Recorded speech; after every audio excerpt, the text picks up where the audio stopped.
Pariyatti Audiobooks presents Chapter 1, Introduction, from the book Gotama the Buddha, Son of Earth, by A.H. Salunkhe, translated by Dhananjay Chavan, as narrated by Parag Sampat. As naturally as a small child is attracted to its mother, billions of people have been attracted to Gotama the Buddha for the past 2.5 millennia. That I am one among them fills my mind with peace and joy. He presented a flawless ideal through his impeccable character and showed what a magnificent height a human can attain. No matter what test is applied, it cannot be denied that the Buddha was the brightest lamp from India that lit the world. This book is a token of gratitude for that great man. I am honored to be able to do it. Let us begin with some preliminary information. One tradition believes that Gotama the Buddha, Siddhartha, was born in 623 BC and attained Parinibbana in 543 BC. In other words, he passed away in 543 BC. This puts his life at 80 years. The Buddhist calendar starts from this year. Several Western scholars bring his life 60 years forward. They believe that he was born in 563 BC and attained Parinibbana in 483 BC. Renowned Buddhist scholar Rahul Sankrityayan also agrees with these scholars.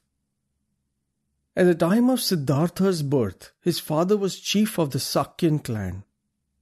His wives, Mahamaya Devi and Mahapajapati, were daughters of Anyajana of the Koliya clan. Siddhartha was born to Mahamaya Devi. While travelling to her paternal town of Devdaha for her confinement, she gave birth under a sala tree in a grove in Lumbini. Siddhartha was born under the open sky.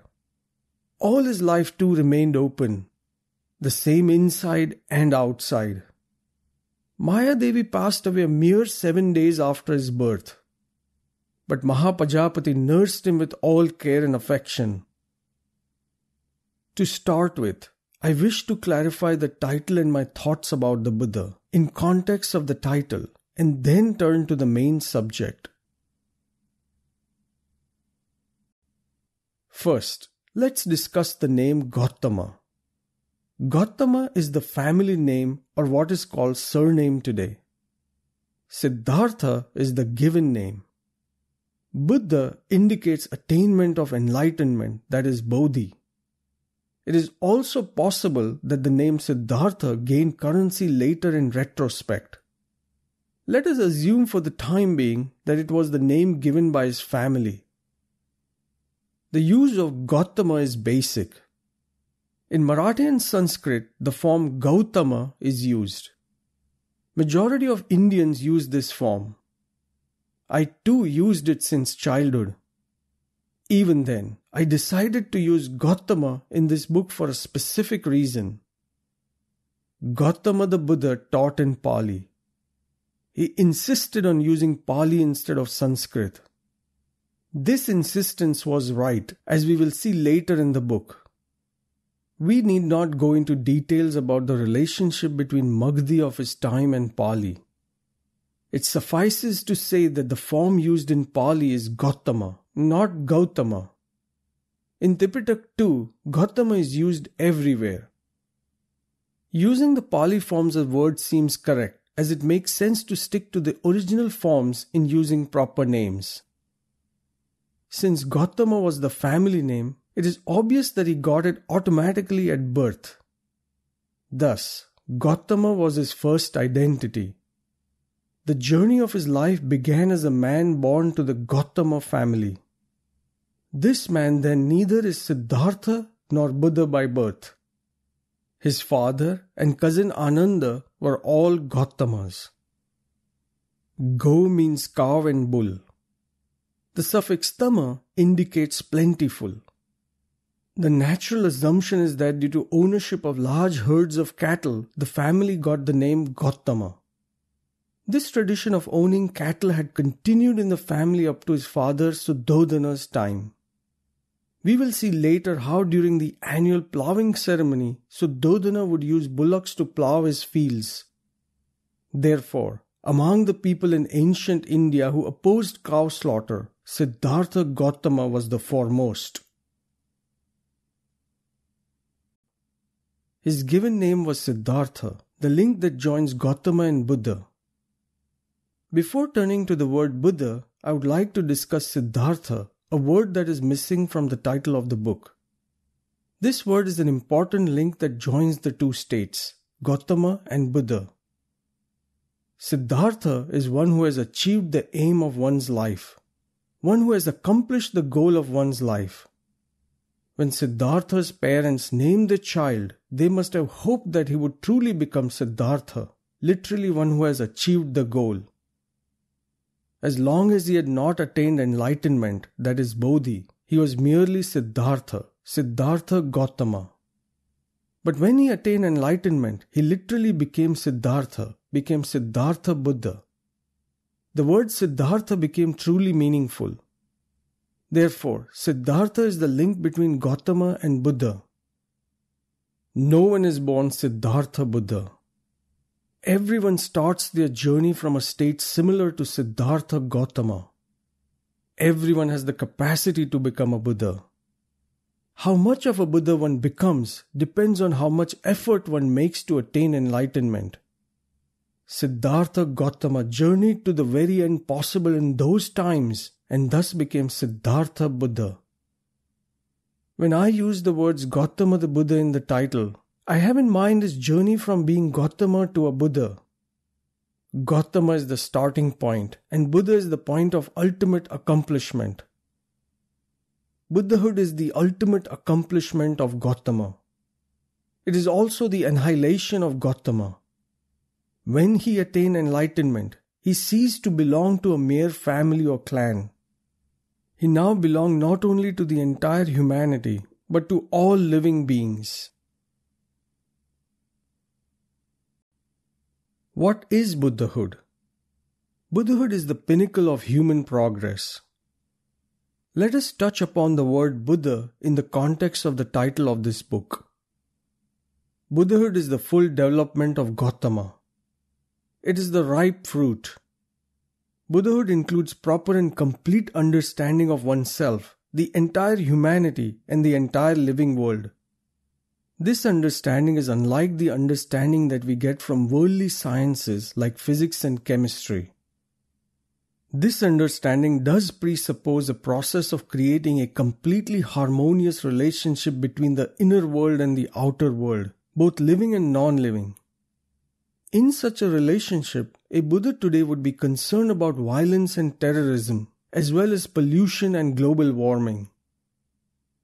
This understanding includes the combination of ethics, wisdom, and compassion that takes a human being to the pinnacle of humanness.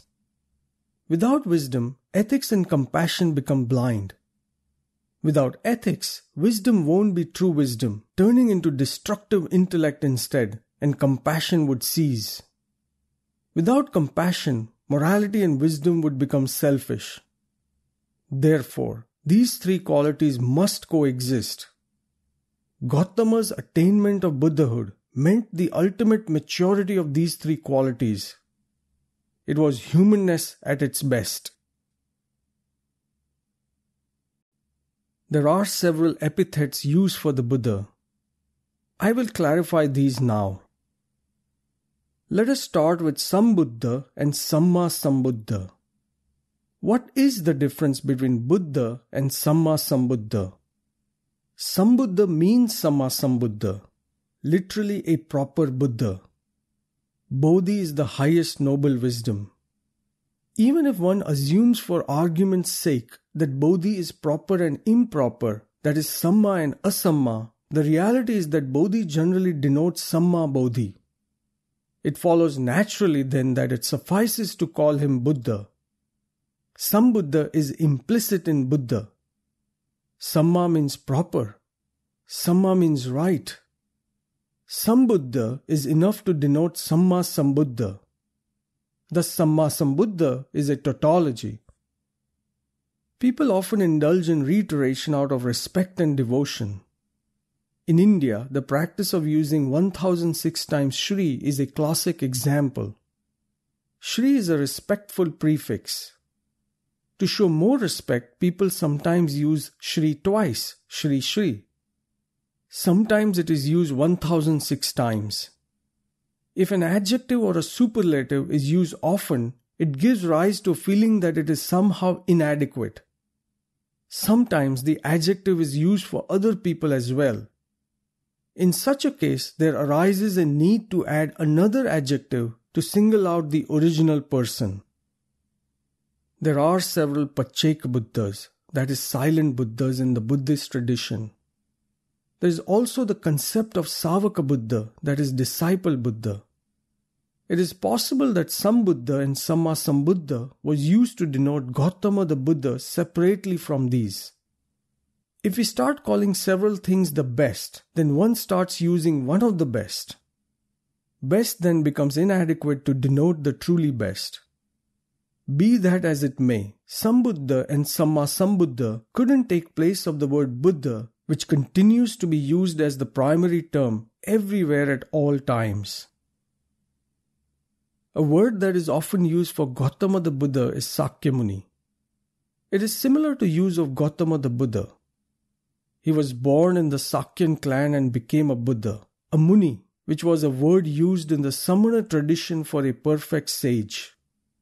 It could be originally from the Samana tradition, or it could also be a combined heritage of the Samana and the Vedic traditions.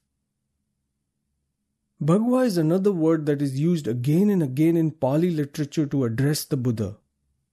Bhagava means one endowed with best qualities.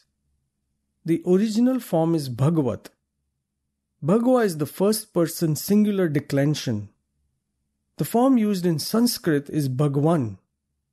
Pali form is Bhagava. Using the computer search, we find that this word is used in the Tipitaka 8,758 times. In the entire Tipitaka, along with the commentarial literature, Bhagava occurs 17,942 times. This count is only for the first person singular declension. The other declensions have not been counted. There are several repetitions in Tipitaka. These are called payalas. In printed edition, also in the computer editions, such repetitions are omitted and are indicated by the word payala, or simply pay. If we include the occurrence of Bhagava in such repetitions, the count will be much higher. K.P. Kulkarni says that Bhagava has its root in Sanskrit word Bhrigu. He has not given any explanation about this etymology. It is just his opinion. He has not suggested any alternate etymology either. Thus, this etymological suggestion by Kulkarni seems to be artificial and without historical roots. Further discussion will throw light on why I reject any connection between Bhagava and Bhrigu. That the word Bhagava is used so often in Tipitaka and that it also denotes a color suggests a connection. Bhagava, that is the saffron color, has a cultural and religious connotation in India. How? Bhagava means Buddha and denotes one who is endowed with various qualities. It is also one of the colors of the robes of the Buddhist monks. Over time, the word that was used for Buddha started being used for the color of the robes and slowly became associated with the color. With time, the teaching of Gotama the Buddha became influential in India. If a dominant progressive thought cannot be defeated in a straightforward manner, the Vedics defeat it by appropriating it and changing its context. One of the ways of appropriating Gotama the Buddha was incorporating the word Bhagava and making it a prestigious symbol of Vedic culture. The followers of the Buddha, who had a natural liking for the saffron color, thus came closer to the Vedic tradition and slowly got entangled in it. Professor Jagannath Upadhyay says, I would like to put on record that in all Hindu religious texts, the word Bhagavan was never used for God. Bhagwan is a title for humans, and this title came into existence because of the Buddha. With the advent of Bhagwan, the gods became lower than humans as they were hedonists. Man is greater because he makes effort to attain his goals and does great sacrifices. He is capable of many a great sacrifice for high ideals. That is why he is Bhagwan. When Bhagwan was used for the Buddha, those Hindus who believed in God also did the same. In many religious texts such as Bhagavad, they too started putting the epithet of Bhagwan to all their deities. In Buddhist thought, Bhagwan means one who has taken the vow to end the misery of the world and misery of the people of the world, a vow to liberate them. God cannot be Bhagwan, but to promote their deities, to promote their God, they started using this epithet of man for gods. If we really want to understand our history, we must understand the upheavals in our cultural history. Today, Bhagwa is used in India for a particular flag. It is connected with a particular sect or persons. Thinking that it is connected to Vedic tradition, many reformists, many who believe in social equality, and non-Vedics don't feel any closeness to the color. On the other hand, some even feel aversion. They should come out of this confusion. Vedics wrote in Sanskrit and they used Bhagwan, the Sanskrit form, instead of Bhagwa, the Pali form for their deities. But it was essentially the same word. Professor Upadhyay's assertion that Bhagwan was an epithet for the Buddha seems historically sound. A different form doesn't make it a different word. The British called Mumbai Bombay, but in essence it was based and derived from Mumbai. Bhagwan is similarly just a different form of Bhagwa. The Bhagavat sect is inspired by the Buddha. Bhagavat comes from Bhagavat. One who believes in Bhagavant is Bhagavat. Given that Bhagwan was first and originally used for the Buddha, the connection seems undeniable. This is also the reason why Shankaracharya looked upon it as a non-Vedic sect and why the Bhagavat sect promoted principles such as non-violence. However, over a period of time, the sect was influenced by Vedic tradition. We do know that Dr. Babasaheb Ambedkar was inclined towards a saffron flag. It is possible that having known the relation of the word Bhagwa with the Buddha, Dr. Babasaheb Ambedkar was inclined towards a saffron flag as a national flag of India.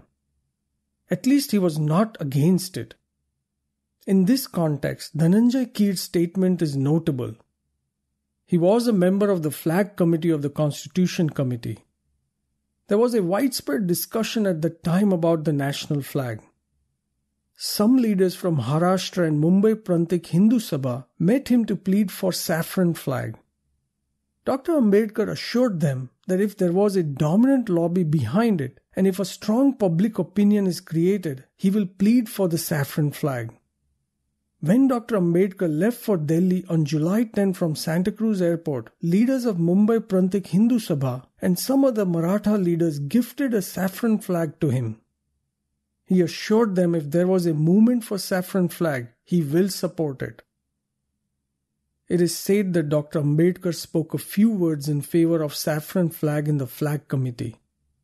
But the related leaders didn't create a movement for the saffron flag, and therefore he put his weight behind the tricolor with the Ashoka wheel.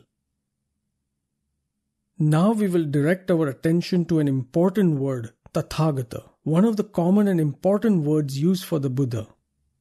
To put it simply, Tathagata means one who has acquired reality-based understanding.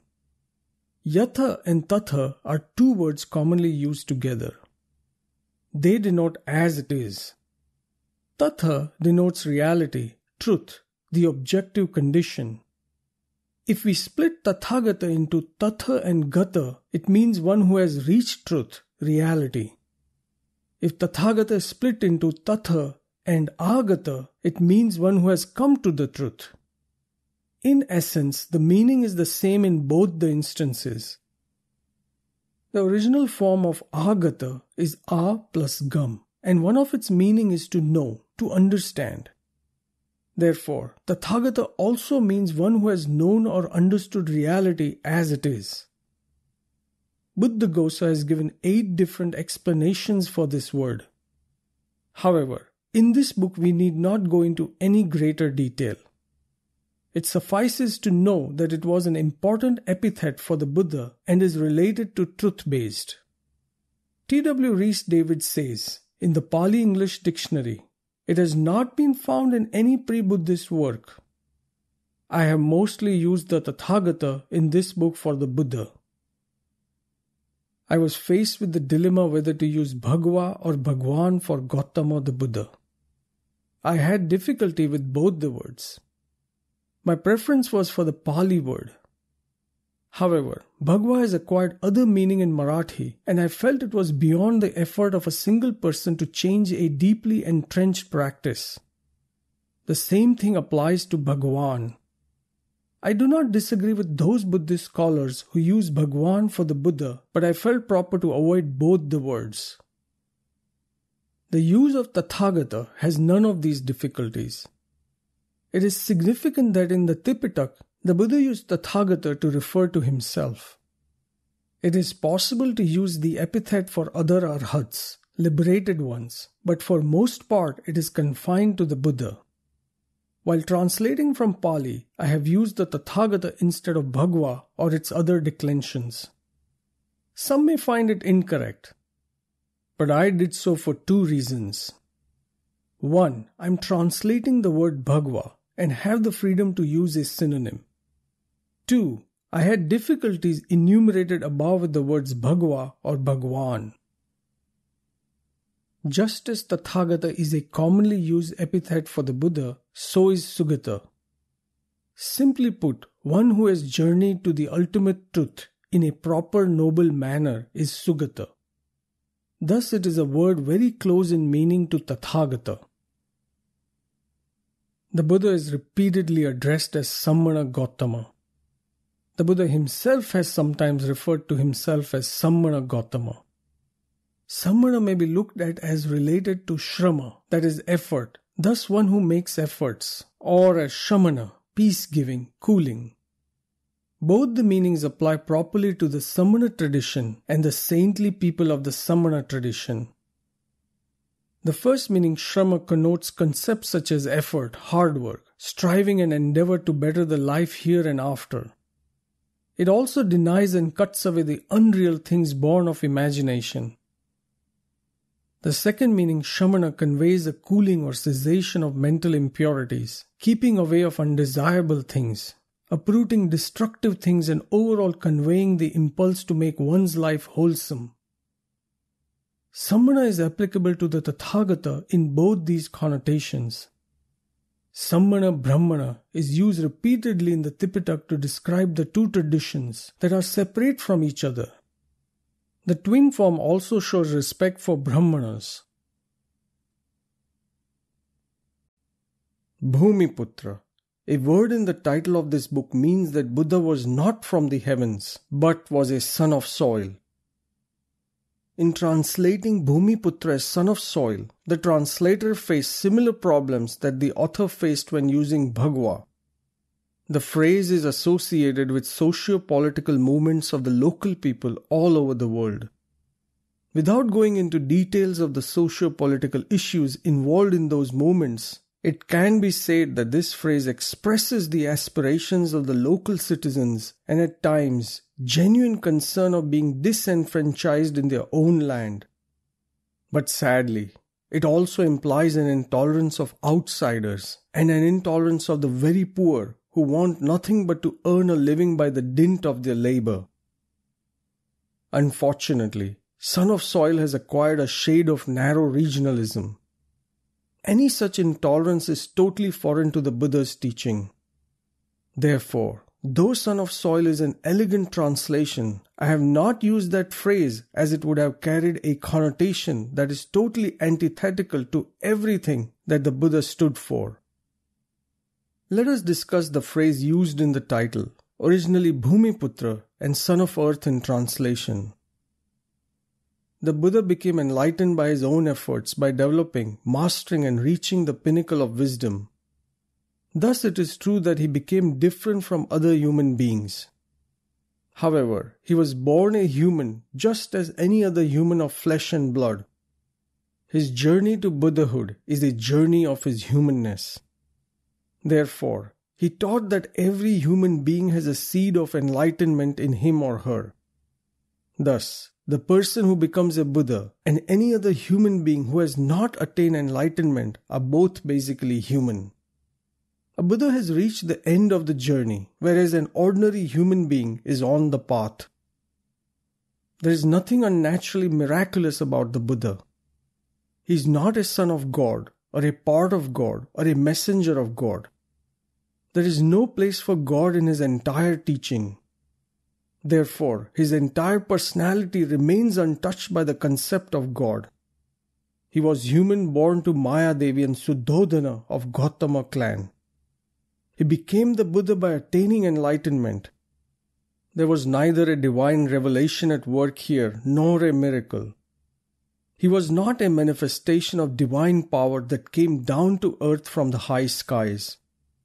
Siddhartha Gautama was the highest and the best manifestation of humanity. His teaching was the doctrine of work and effort that played in the lap of Mother Earth.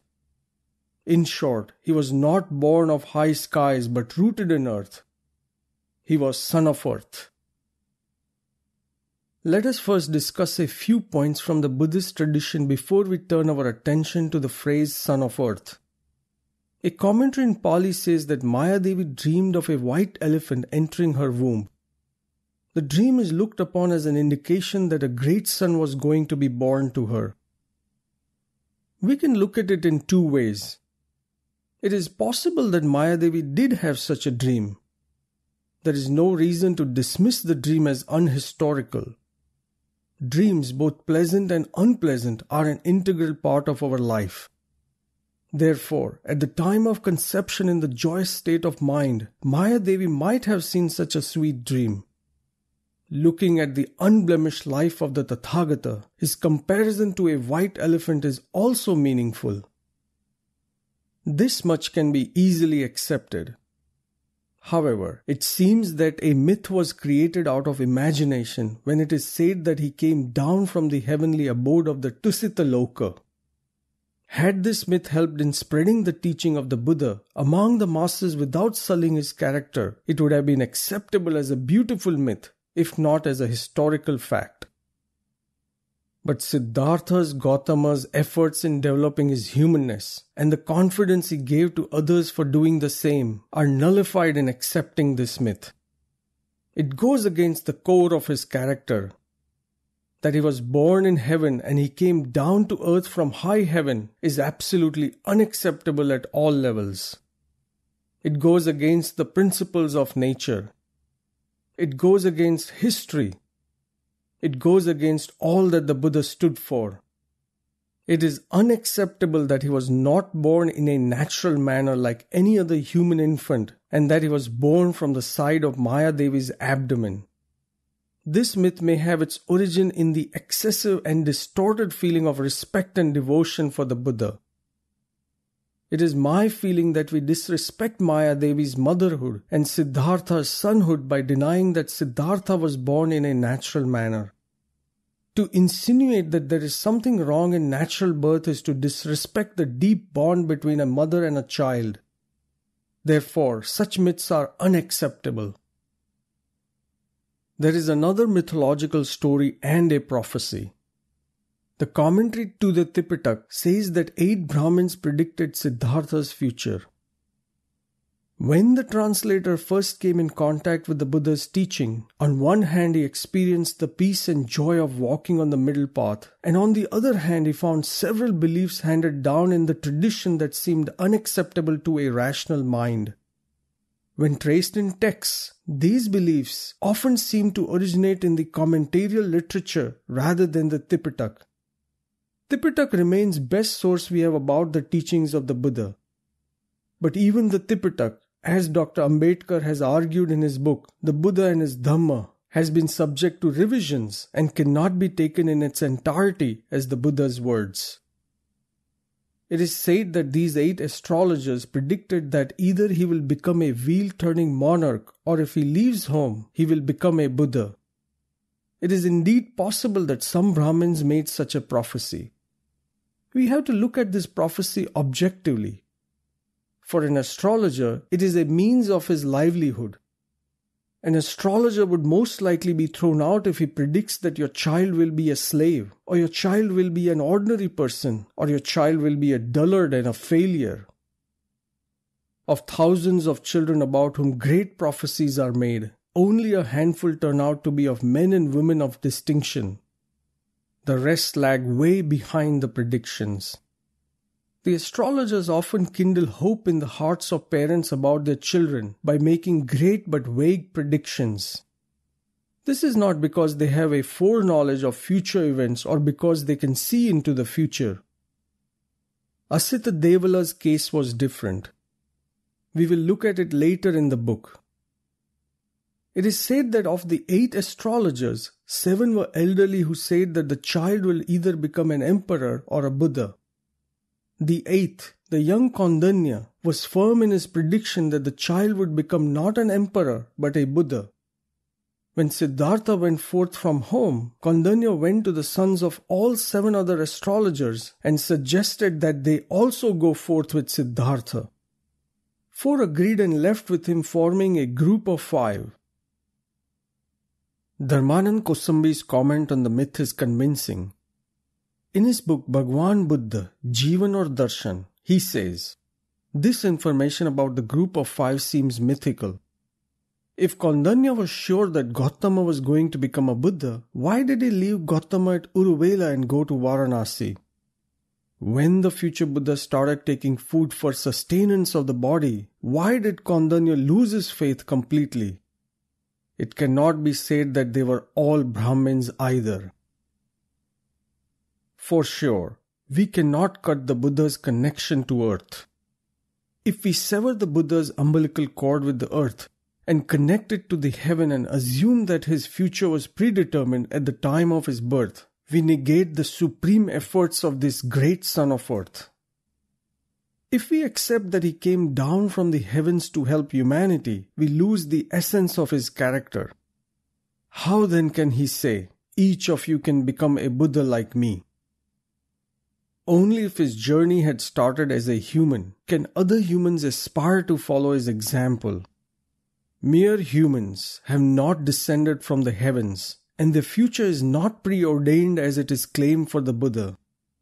In the imagination of the masses, the journey of Buddhahood for someone descended from the heaven is easy, while it is far too arduous for the ordinary humans. How then can they take him as an ideal, take him as their guide, and how can they follow him? Even when such a power tells them that they too can become a Buddha, the masses are bound to feel discouraged that they are ordinary men of flesh and blood. The words of the Buddha, like me, you too can become a Buddha by your own effort, are meaningful only if the Buddha is a human being like the rest of them.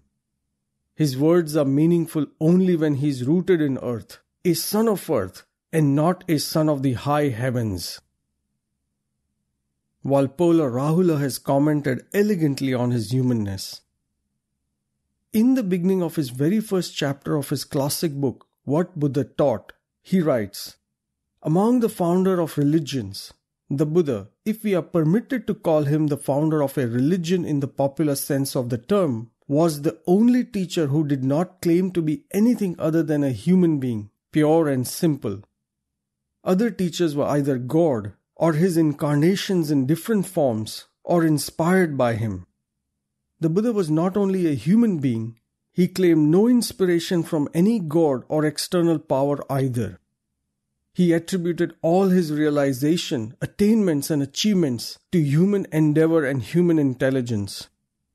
A man and only a man can become a Buddha. Every man has within himself the potentiality of becoming a Buddha, if he so wills it and endeavors. We can call the Buddha a man par excellence. There are people who object to this truthful assertion of Walpola Rahula. Lalmani Joshi, for example, states, the humanity or the historicity of the man Siddhartha Gotama is neither denied nor doubted. What we want to stress is the fact that he, by attaining Buddhahood, had transcended human nature, become trans-historical, and was called the Transcendent One, the Tathagata. To say that the Buddha was only a human being is not only clearly wrong, but blasphemous too. Actually, overall the contents of Joshi's book should be welcome. However, his comment on Valpola Rahula's statement is harsh and extreme. Valpola Rahula didn't say that even after becoming a Buddha, he was an ordinary man. He states categorically that the Buddha was a man par excellence. It is wrong to say that Siddhartha ceased to be a human after enlightenment. When the Buddha said after enlightenment that he was not a god, or a Gandhabba, or a Yakha, or man, he merely meant that he had become different from other men in many aspects, not that he ceased to be human. When it is said that each human being has the potential to become a Buddha, it means that Buddhahood is the ultimate development of humanness. Even then, Joshi is free to have his opinion. He can also criticize Rahula's opinion. However, to accuse Rahula of blasphemy or sacrilege goes against the basic tenets of freedom of thought and tolerance of the Buddha's teaching. Siddhartha remained human even after enlightenment. We cannot say that after attaining enlightenment, Gotama ceased to be human or became something other than human. He uprooted mental defilements and attained a state higher than ordinary humans. But this didn't take away his natural humanness. It is undeniable that from his birth until his going forth into homelessness, he was a human. It is also undeniable that from the time he went forth until his enlightenment, he was a human, as it is evident from his experiments such as fasting and torturing his body. From the time he became a Buddha till the time his parinibbana, he lived and travelled in his human body. In the Tipitak, so many persons such as Prince Bodhi or Queen Mallika are seen asking him directly or through messengers about his health, whether he has any pains, whether he is enjoying his bodily comfort. This is a clear indication that his human body was subject to the same natural processes as others. He is son of earth, rooted in earth, because his body has natural limitations. There are several instances where it is said that the Tathagata is tired, he is unwell, he has become old. It should be noted that all these instances occurred after he became the Buddha. Let us look at some of the examples. First, there are instances that describe his tiredness. Once the Buddha was dwelling in Palasavana in Nalakapana. There he gave a discourse to the monks till late at night. The Sangha was still silent, waiting to hear more from him. Then he said to Sariputta, Sariputta, the Sangha is without sloth and torpor.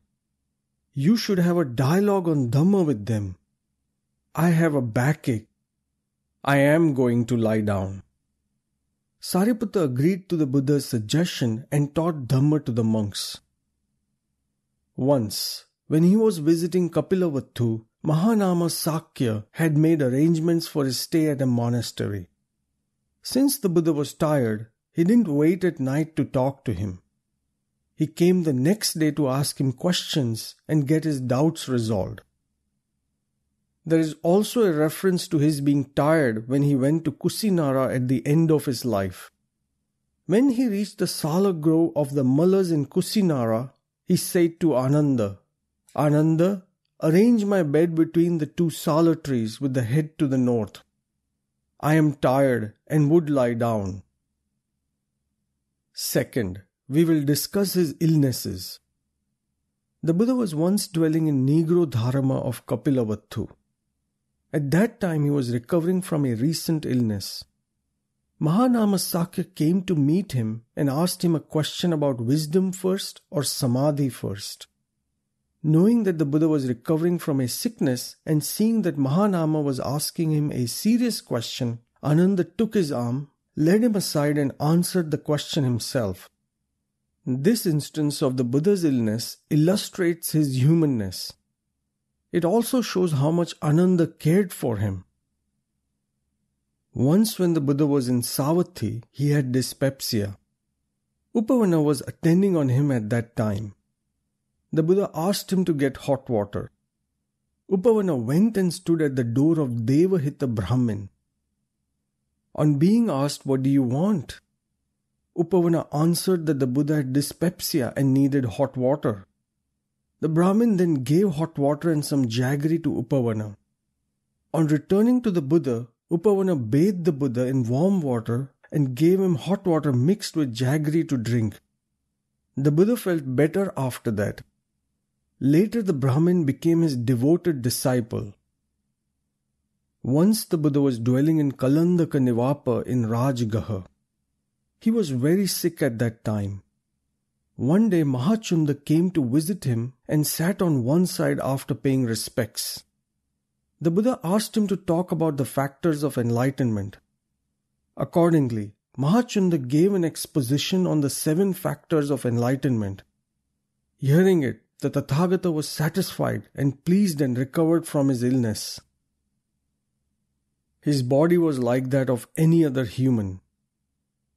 Once the Buddha was dwelling in Deer Park in Rajgaha.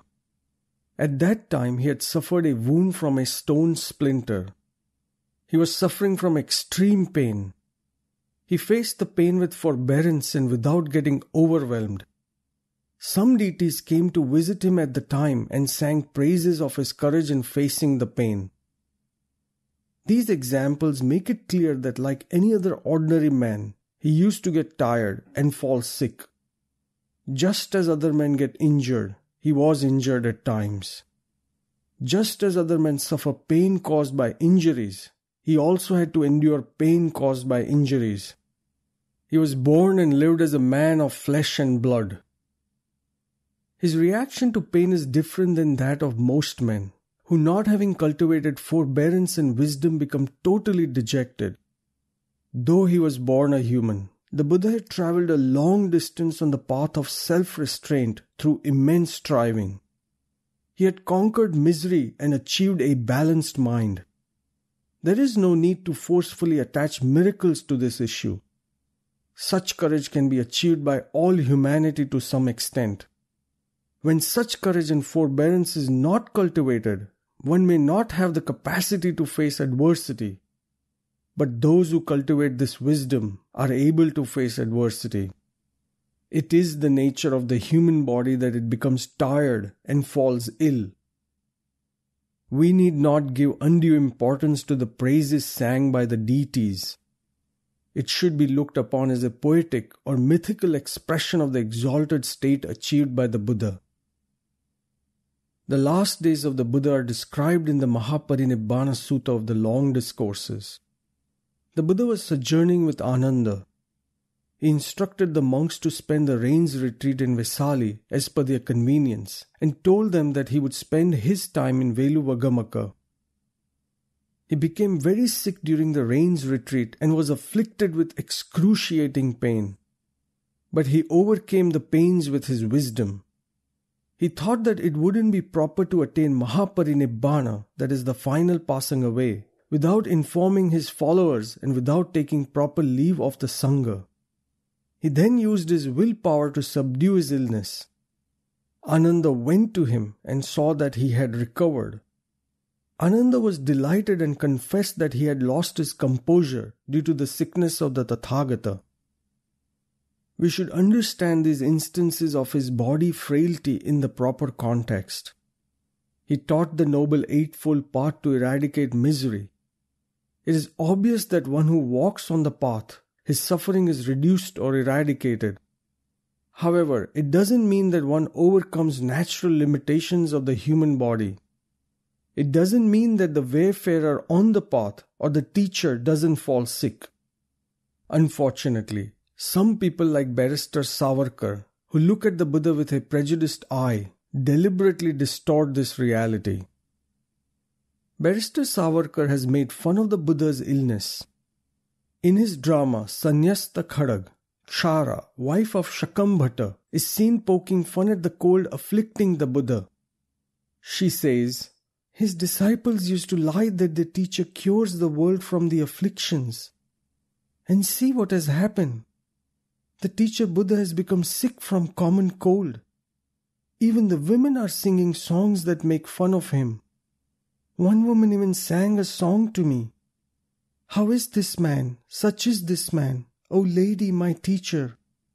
He came to cure the world and himself died of cold.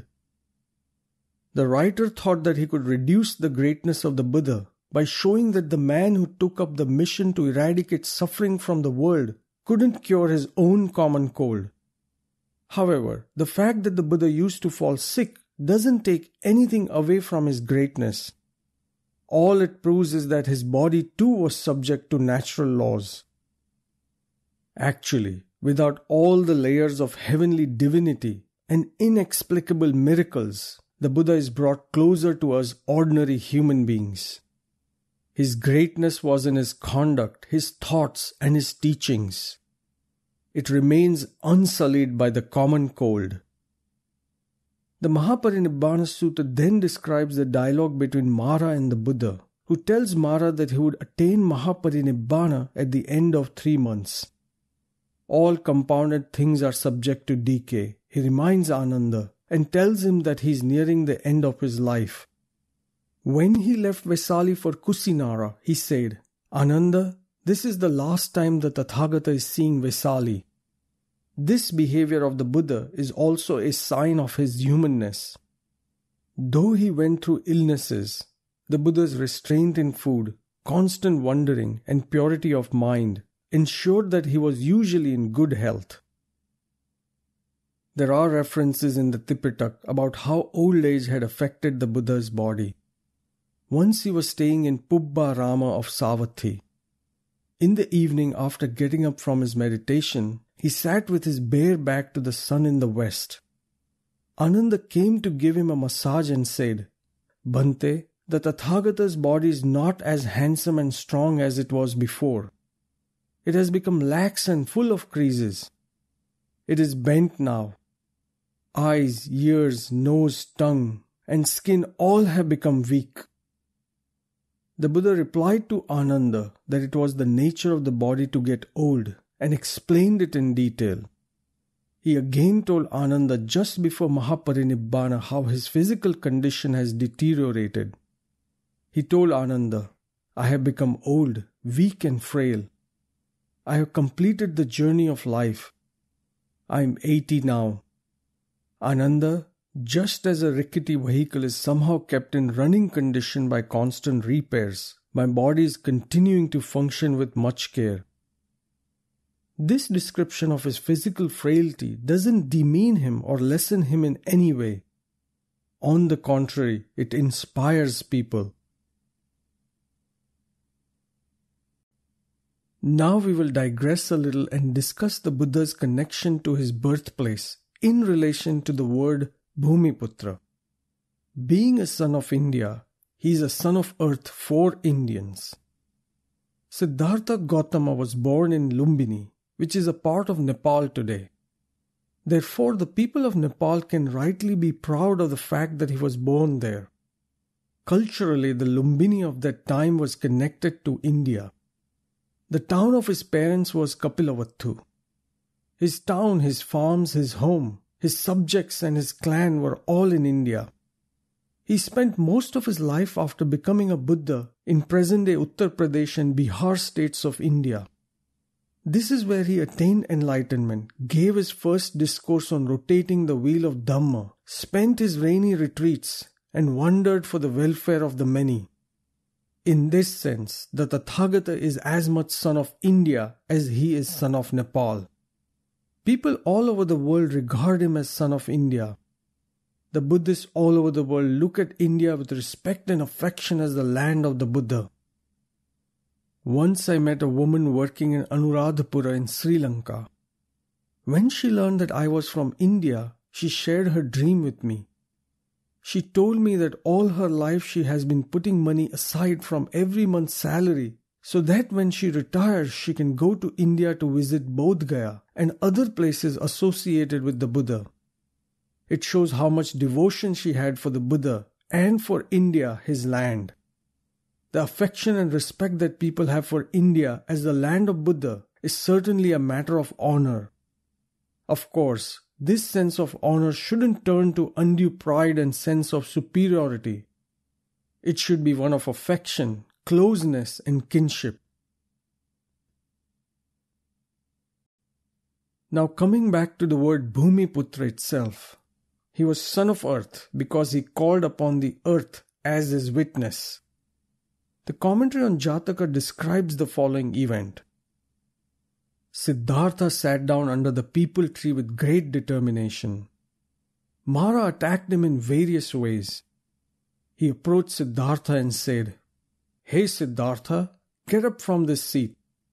This seat is not suitable for you. It is meant for me." Siddhartha responded by saying, "Mara, you have not fulfilled the 10 perfections or any other perfection. You have not undertaken the 5 great renunciations. You have done no service to your society and your people. Your conduct is not logical. On the other hand, I have done all these things. Therefore, this seat is for me and will be useless for you." Having heard Siddhartha's reply, Mara became angry. He attacked him even more ferociously. Their exchange continued. When Siddhartha asked him who was the witness to his acts of charity, Mara pointed to his army and said, "These all are my witnesses." Everyone in the army started shouting, "I am a witness, I am a witness." Then Mara asked Siddhartha, "Who is the witness of your acts of charity?" Siddhartha replied, "You have all these living witnesses. I don't have any living witness here. But this great earth is my witness."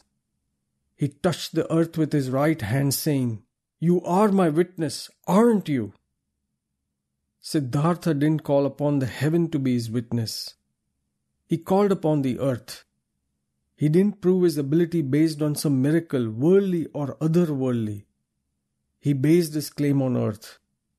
He touched the earth, saying, "I have the right to sit here, and the great earth is witness to my rightful claim."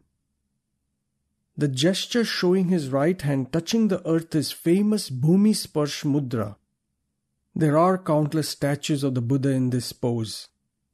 The statue near famous Ananda Bodhi tree in Anuradhapura is also in this pose. Some may say this entire narration is a mythical exaggeration. Someone may feel that this is just a poetic license. Of course, it cannot be said that Siddhartha really had a dialogue with a person called Mara.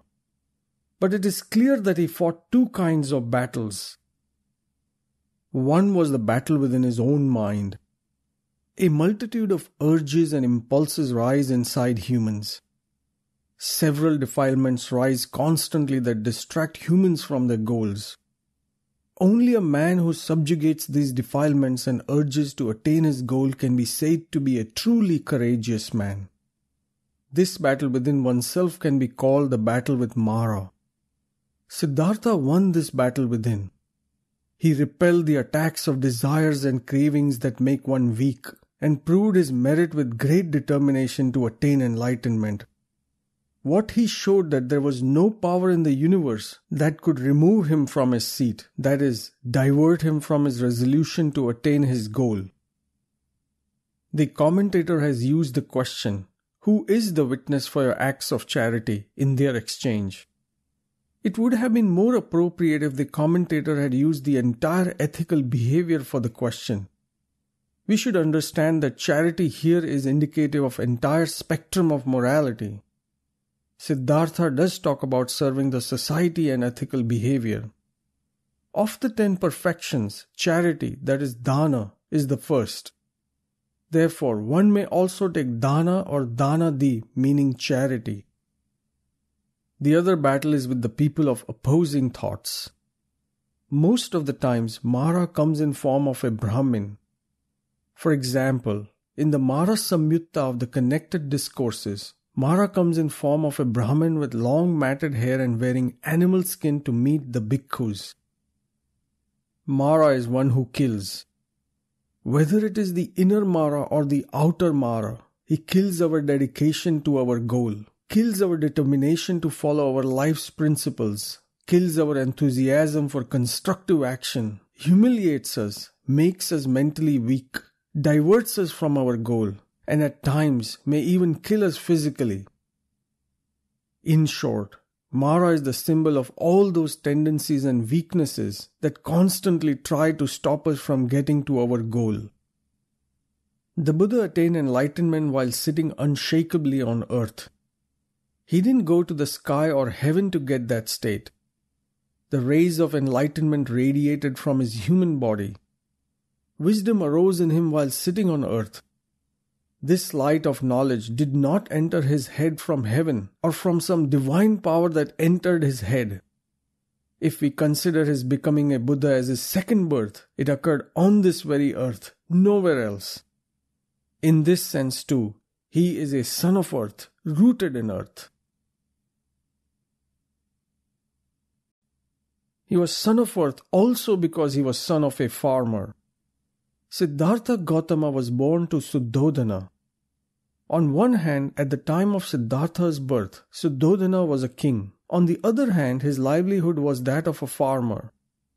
In this sense, there is an unbreakable connection between Siddhartha Gotama and the earth. In this sense too, he is Bhumiputra. There are several descriptions of Suddhodana's farming. Dharmanand Kosambi says in his Buddha Leela, the Sakyans were very proud of their clan.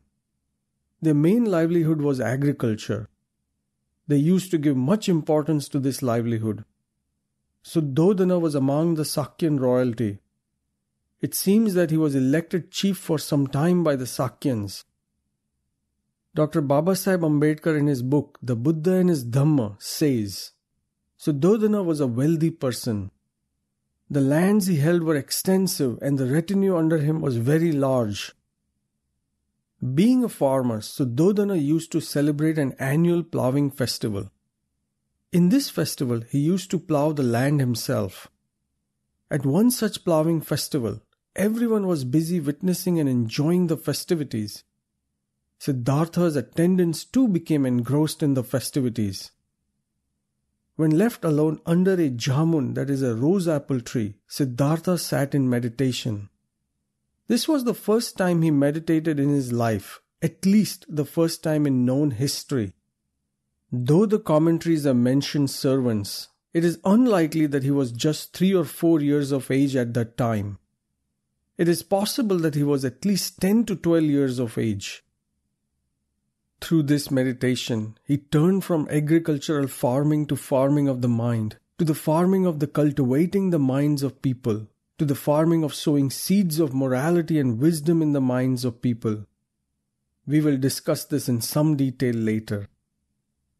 The Buddha remembers his first meditation. While talking to Prince Bodhi, the Buddha narrated his first experience of removing greed and other unwholesome things from the mind and attaining the first absorption, that is the first jhana, while sitting in the cool shadow of the rose apple tree. This absorption, born out of wisdom, produced a higher happiness. The Buddha said he felt this could be the path to liberation. We find he shared with Agivesana the same memory of his first meditation. The commentary also describes Suddhodana's agriculture. While commenting on Mahasacchaka Sutta of the Middle Discourses, that is Majjhima Nikaya, the commentary gives detailed description of Suddhodana's farming. In the commentary on the Jataka, there is even a more detailed and picturesque description. I will present it in short here. Once there was a festival named Vapamangala. This was an auspicious festival of sowing the seeds. The entire capital city was decorated. All the servants, wearing new clothes and decked with perfumes and flowers, had gathered at the king's palace. 1,000 ploughs were yoked. Ministers had the charge of 799 ploughs and the king took 1 plough. The remaining 200 ploughs were being used by other farmers. The king's main plough was decorated with precious stones and gold. The horns of bullocks, ropes and the whip too were decorated with gold. The king came to the farm with his entire family, including his son. There was a rose apple tree on the farm that cast a dense shadow. The king arranged bed, umbrella, and marquee, and handed over his son to female attendants. Then the king himself came to the field along with his ministers. The king's plough was golden, the ministers' ploughs were silver, and the farmers had the rest. They started ploughing the field from one end to the other. The sight of the king ploughing the field was a glorious one. To see this majestic sight, the attendants came out of the marquee. Then the Bodhisattva, that is the future Buddha, looked around and didn't see anyone. He sat up and attained the first absorption by observing his breath. It is possible that due to the devotion to the Buddha, the commentary is guilty of hyperbole here. Still, even in recent times, some farmers are affluent. It is possible that in ancient times a few landlord kings had huge tracts of land. There is no need to assume or believe that the plough was indeed made of gold. By placing a small gold object on the plough was made into a symbolic gold plough. The same could be true about the silver plough of the ministers. One thing is curious and cannot be explained easily. If this was a festival of sowing, then a sowing device should have been used rather than a plough. It is possible that the word Nangala in Pali was used for such a sowing device. It is also possible that this is not a sowing festival but a ploughing festival. Very rarely, ploughing and sowing can take place at the same time, one after the other. But this would be quite a stretch to explain things. In Rhys David's Pali-English dictionary, the meaning of Vappamangala is ploughing festival. It is also possible that the commentators were not familiar with agriculture and couldn't differentiate between ploughing and sowing. In all likelihood, it was not sowing but ploughing where usually the farmers are more likely to gather together even today. In rural India, Akshaya Tritiya or Akhaji is the day when farmers start preparing their farmland for the impending monsoon. It is considered one of the most auspicious days by farmers. Whatever it may be, it is clear that Suddhodana owned extensive farmland. The Buddha's association with farming has been highlighted historically. The 11th chapter of the famous biography of Buddha, Lalita Vistara, is titled Krishi Grama Parivarta. At the beginning of this chapter, there is a description of Prince Siddhartha going to the field with ministers' sons and other boys. It is mentioned that young Siddhartha went to Krishna Grama, that is Krishi Grama. It is described how Siddhartha thought about the misery in the process of farming.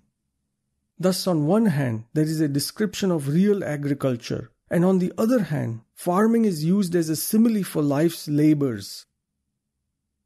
To emphasize the importance of the Buddha's attainment of the first jhana, various beautiful pictorial depictions have been immortalized at numerous places. Kalyana Temple outside Colombo in Sri Lanka has a lovely wall painting of this scene. 2 white bulls are yoked to the plough. There are 2 birds on the left side of Suddhodana who is ploughing. On the left side of the birds, Siddhartha is shown meditating peacefully. This incident is also depicted on the famous Sanchi Stupa built by Emperor Asoka. The jambu tree within the railing at the center marks Gotama's first meditation during the ploughing festival in his childhood. In cave number 16 of Ajanta caves, there is a painting of this event. The right wall is devoted to the illustration of incidents from the life of the Buddha. Though the painting is much darkened and effaced, some of the incidents can easily be made out. Indicating that the Tathagata was born the son of a farmer is not tantamount to confirming him to a group. Though he was born to a farmer, the reality that he transcended all such narrow limitations and boundaries to belong to the entire humanity is far more important. That he was involved in agriculture in his youth is clear from his family background and his understanding of farming. But he is respected, followed, and will continue to be followed for farming of Dhamma that he engaged after attaining enlightenment. This farming of Dhamma described in Kasi Bharajvada Sutta is discussed later. If the farming of Dhamma that bears the fruit of liberation is of primary importance, then why do I say that he was son of a farmer? Do I have a constricted view behind it? I feel that if such questions arise in the minds of others, they are not out of place. All I ask is a patient and tolerant hearing of my explanation. The Tathagata's agrarian roots have immense socio-cultural ramifications. About 80% of the people of India are farmers or related closely to agriculture. Due to urbanization, the number has decreased, but still the majority of Indians are farmers. Though it is true that this huge section of India was drenched in the cool showers of the Buddha's teaching at one time, over the centuries, through many upheavals, things have changed. The tricks and manipulations by the opponents of Buddha have succeeded to the extent that this huge section has not only become distant to the Buddha, but also developed an active antipathy towards the Buddha. The opponents have succeeded in creating a negative attitudes towards the Tathagata in the minds of the farmers. Thus, 1 billion people, including the farmers of the neighboring countries such as Bangladesh and Pakistan, have gone away from the Buddha. This has harmed them by depriving them of his benevolent teaching. Social and cultural conditions of centuries has created strong prejudices. These people are not ready to examine the Buddha's teaching dispassionately. They have closed the doors of their minds so tight that they won't allow even a stray ray of Buddha's benign teaching to enter their heads. Even a drop of his compassion falling on their thirsty hearts feels sacrilegious to them. Therefore, with goodwill and benevolent intentions, we must find ways and means to get into their hearts and minds. This worldly argument that he was the son of a farmer might make them reflect that Buddha may not be so alien after all, that there is an eternal bond between him and them. The farmers of India need to understand some historical facts. There was an expectation, an insistence even by orthodoxy that farmers should just plough the fields, herd the cattle, collect the cow dung, and till the land. They should not get into philosophical or spiritual realms. The Buddha challenged this insistence. He not only challenged it, but proved himself worthy. His teaching gave light to the world and brought the fragrance of happiness to humanity. He who followed his teaching gained freedom of mind. She who had earlier lost that basic human right regained it. The man who gave this freedom is not an alien. He is not an opponent, not an enemy. He has not come to enslave you. He is a kinsman. He is a son of a farmer. He is a brother, a friend. Let us know him first. Whether what he says is acceptable or not can be decided later. Let us at least open our eyes. Let us at least lend our ears to him for a while. Let us get close to him, to see him, to know him, to examine him. Let us be ready to remove our eyes from the feet of those who enslaved us and look at the heart of Tathagata who liberated us from our bondage. Let us then decide whether to walk on the path that he showed to us. These historical facts can open the hearts and minds of millions of farmers in the Indian subcontinent to the teaching of the Buddha. Therefore, it is not narrow-mindedness to state that. Rather, it is a constructive step to take the Buddha's Dhamma to the masses. We can confidently state that the Tathagata started farming of Dhamma. This son of a farmer transcended all material boundaries and cultivated Dhamma for the benefit of the entire humanity. In the Kasi Bharajvada Sutta, we find this simile. Once the Buddha was dwelling in a village of Brahmins in Magadha. It was planting time. In the farm of Kasi Bharadwaja, literally the farmer Bharadwaja, 500 ploughs were yoked. Kasi Bharadwaja was distributing alms. The Buddha stood on one side. Seeing him waiting for alms, Bharadwaja said, "O Sammana, I plough and sow, and having ploughed and sowed I eat. O ascetic, you should also plow and sow, and having plowed and sowed, you should eat. The Buddha replied, I too plow and sow, and having plowed and sowed, I eat. Bharadwaja Brahmin asked, But I don't see your plow or bullocks or any other farming tools. How then do you claim to be a farmer? The Buddha then explained to him, Faith is my seed, effort is the rain, wisdom is my yoke and plow, shame of wrongdoing is the plowhead, mind is the rope, mindfulness is the plowshare and the goad. I am restrained in body and speech. I have control over my food, how much I eat. Truth is the weeding and humility is the threshing. Perseverance is the bullock that is yoked and which takes me to liberation, having eradicated all suffering. This is how I plow and sow. This cultivation gives me the fruit of morality. This is how I plow and sow to eradicate all suffering. Bharadwaja replied, Gotama, you are indeed a farmer, since your crops bear the fruit of deathless. Please accept my alms. The Buddha declined, saying, I do not accept food in return for the teaching. Then Kasi Bharadwaja took refuge in the Buddha, Dhamma and Sangha. The Buddha cultivated human values to transcend all differences and divisions. This is what should be followed. He truly belonged to the entire humanity. The Kasi Bharadwaja Sutta underscores his vast and all-inclusive vision. The Tathagata was insistent that the labor of our field should have a foundations of discretion, ethics and philosophy of right thoughts. The comment by Dharmanand Kosambi on the Buddha's stand on Kasi Bharadwaja Sutta is instructive. The Buddha has not criticized farming in this discourse. The moral of his discourse is that if farming is without the foundation of ethics, rather than bringing happiness to society, it will bring misery. If the crop sowed by one is taken away by another, no one will be willing to till the land, and there will be anarchy in the society. Therefore, our relation to each other should be based on non-violence. The Buddha understood that without this mental farming, the physical farming wouldn't be of any use, and therefore he inspired his Sangha to bring about an ethical awakening in the society. Though he was born to a Khattiya, a farmer, his greatness has nothing to do with it.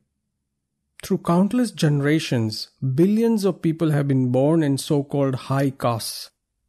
Just this did not make any of them into a Buddha. The greatness of the Buddha is to go beyond family, clan, caste, varna, to connect to entire humanity. Here's an incident from his life that stirs the emotion of gratitude in our hearts. After attaining Bodhi, the Buddha went to Isipatan in Sarnath. After his rains retreat there, he went and stayed at Uruvela for 3 months. From there he went to Rajgaha. He stayed there for 2 months. Kaludai, a messenger of Suddhodana, came there. Autumn was coming to an end. Spring was about to begin. Kaludai suggested that the Buddha should visit his hometown. When the Buddha asked the reason for his request for the journey, he answered, Lord, your father Suddhodana wants to see you, meet you. You should also meet your clansmen there. The Buddha consented and travelled with his monks from Rajgir to Kapilavattu. At Kapilavattu, he went out on alms round. He adapted the method of Sapadana alms, in which one goes from one house to the next without missing any house in between. He started from the houses on the outer side of the town. The news of the noble Siddhartha going on the alms round in Kapilavattu spread like wildfire. Wealthy people came out on the terraces and balconies of their 2-storied, 3-storied houses to watch. The news reached Suddhodana. He was greatly distressed. He rushed out of his palace and hastily gathering his robes in one hand so as to look presentable, and stood in front of the Buddha. Why are you shaming me, Lord? Why are you going on alms round? Don't I have the capacity to feed all the monks? Tathagata replied, O king, this is the tradition of my lineage. Suddhodana countered, Lord, our lineage is that of the great Khattiya Mahasamatta. No one in our lineage has ever gone on alms round. The Buddha responded, O king, this royal lineage is your lineage. Ours is the Buddha lineage. Our hearts swell up with gratitude when we see how he had uprooted and removed all the prestige of birth, family, clan, wealth and power, as well as the conceit arising from it. With his action, he showed the way to connect the entire human society through the thread of equality to bring about an inner unity. The Buddha started his alms round from the outskirts of the city, which must have been the poorer part. He showed the courage to stand in front of the houses of the poor for alms in the very city where he had travelled in majestic chariots. He shunned the houses of prestigious Sakyans. The same thing happened with the monks such as the Kassapa brothers who were earlier high caste Brahmins. They too now stood at the door of the lower caste people for alms. The Buddha gave the message of futility of pride in caste to the Sakyans who had extreme conceit about their clan. He made it clear that he didn't belong to the lineage that took pride in its royal lineage, but to the Buddha's lineage that treated all humans as equal. The alms round of the Tathagat and his bhikkhus was not begging, but it was natural for the Sakyan king to feel his son was shaming him by begging for food. It was comforting to know that once he talked to the Buddha, Suddhodana's thinking changed. The Nidana Katha says that Suddhodana became an Arhat. It means that he too became free of all defilements, including those of pride in one's caste.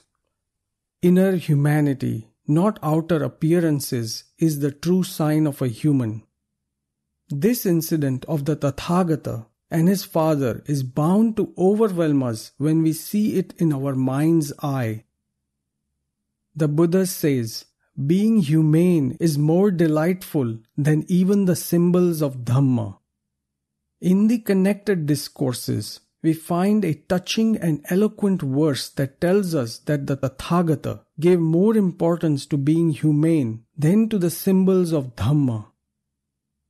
Once Sakka, the king of gods, came to visit him in Savatthi. After saluting him, Sakka sat on one side and asked him, Venerable sir, what is a delightful place? The Buddha answered, Chattiyas in parks and woodland shrines, well-constructed lotus ponds, these are not worth a 16th part of a delightful human being. Whether in a village or a forest, in a valley or on the plain, wherever the Arhants dwell, it is truly a delightful place. Chattiyas were an important symbol of the Sammana tradition and especially of the Buddhist tradition. For about 5 centuries after the Buddha, there were no statues of the Buddha. During these centuries, Chattiyas were the venerated symbol of the Buddha. But the Tathagata said that a perfected human life is far more important than such symbols. The word he used can be translated as the delight of being human. What a sweet and lovely description. Why the greatest? After describing how the Buddha was rooted in earth, let us see why the title has Sarvottam Bhumiputra, the greatest son of earth. When I call the Buddha Bhumiputra, I look at him differently than those who consider their revered ideals to be sons of gods. Thus it is clear that I don't want to compare him with those persons. Not that it cannot be done. It is just that I don't want to do it. For me, Son of Earth is a human being. Among the humans, I find him the greatest. This assertion has 2 limitations.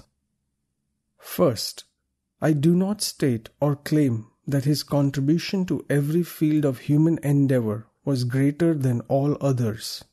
For example, I do not claim that his knowledge of physics was greater than that of scientists like Newton. What I mean is that he was the greatest in imparting the best wisdom to live a happy life as an upright human being. There should be no hesitation to say that he was the greatest son of India. Second, this is my personal opinion.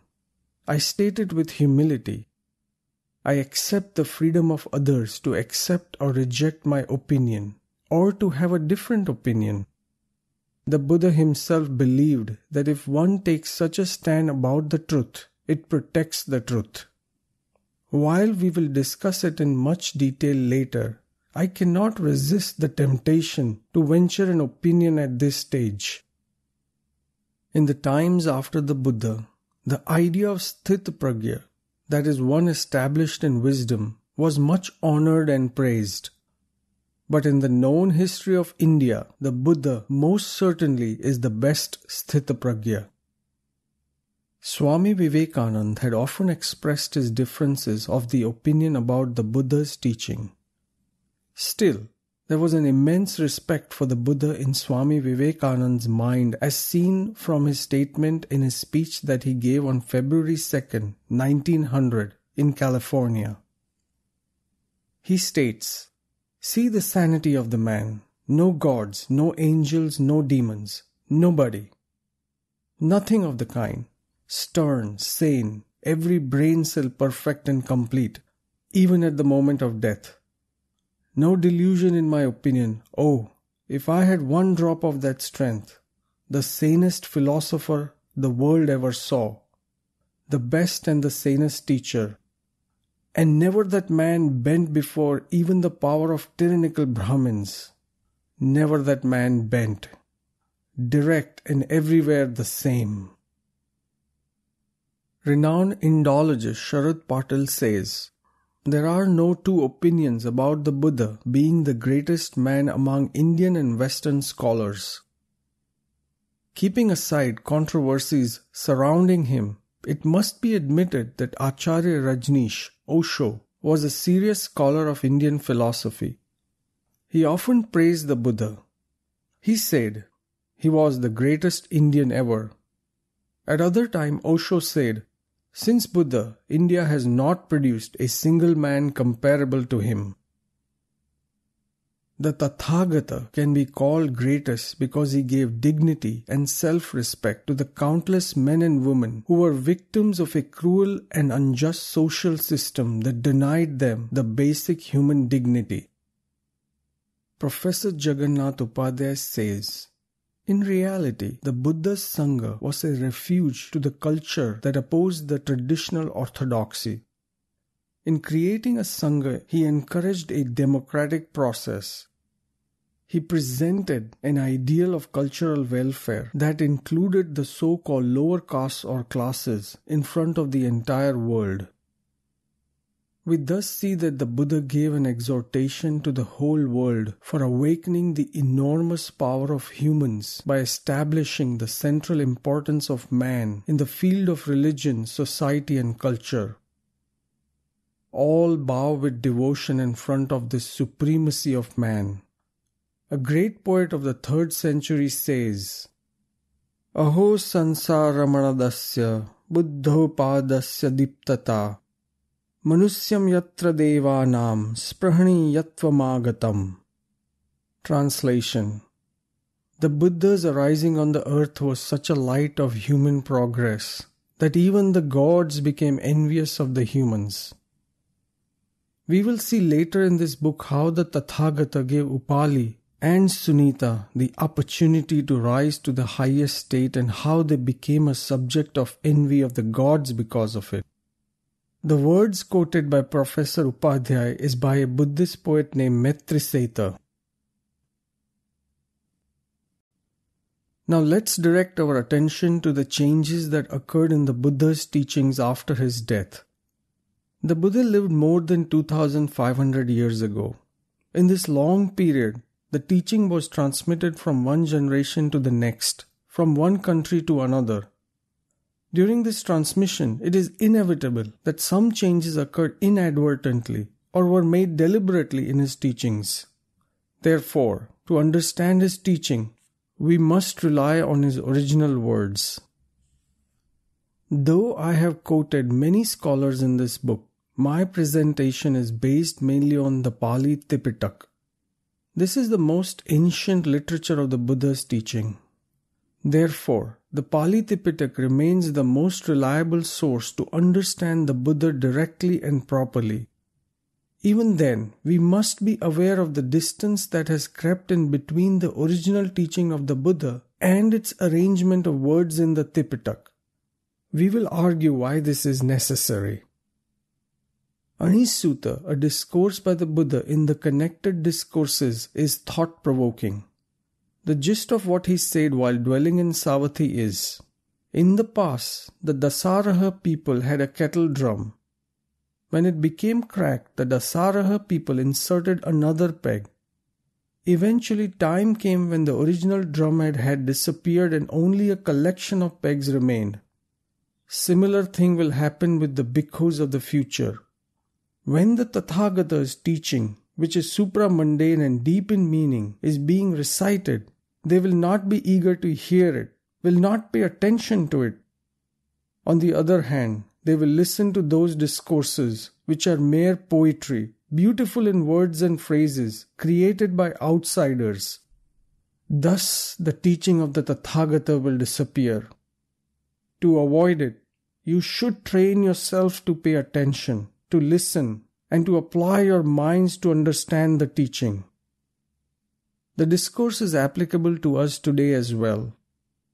In more than 2,500 years, several extraneous, spurious things have entered the Buddha's teaching. It is our duty to use our discretion to remove such spurious additions when we imbibe his original teaching. Sometimes, a man gains a new perspective on things and tries to convey it to people for their benefit. He uses language to communicate. Words and meanings are two components of language. These are two faithful messengers that convey the thoughts of a man to another. But if they are turned into traitors, the true message is not conveyed. When words are distorted, changed, omitted, or added, the meaning of the original message is lost or becomes distorted. The profound thoughts of the great man thus become distorted or get lost. Therefore, the Tathagata warned again and again that one must be careful about a word and its meaning. To preserve the original teaching of the Buddha was no easy task. It can't be denied that there was some change in the teachings over the time. Mahavamsa text from Sri Lanka gives an important evidence of this. Due to the patronage of Emperor Asoka, the Sangha started getting many gifts. People too were happy with the Sangha and supported it with gifts. As the members of the other sects lost both royal patronage and people's support, they started wearing saffron robes and started living with the bhikkhus. They started to spread their own philosophy as that of the Buddha and started conducting themselves in any way they pleased. The elder Moggalliputta saw the danger in this and found that he couldn't help it in the near future. He spent 7 years in solitary meditation on a mountain.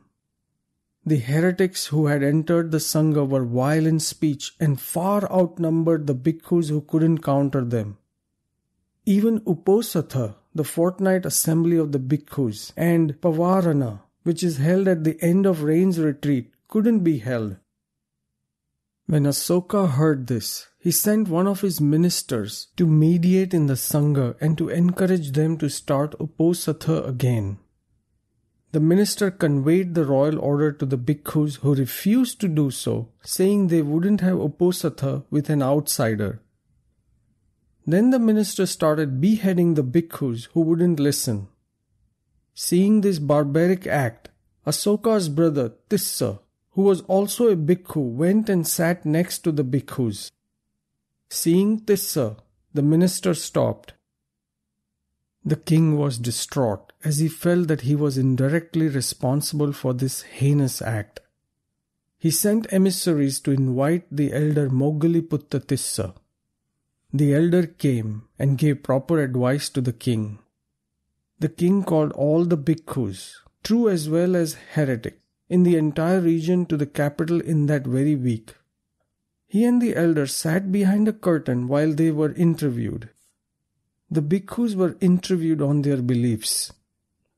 Alien entrants in the Sangha were found to hold beliefs such as eternalism, whereas the real bhikkhus said that they believed in Vibhajavada, the doctrine of analysis. The elder Moggaliputta Tissa confirmed the veracity of their beliefs. Then the king drove out about 60,000 fake bhikkhus from the Sangha.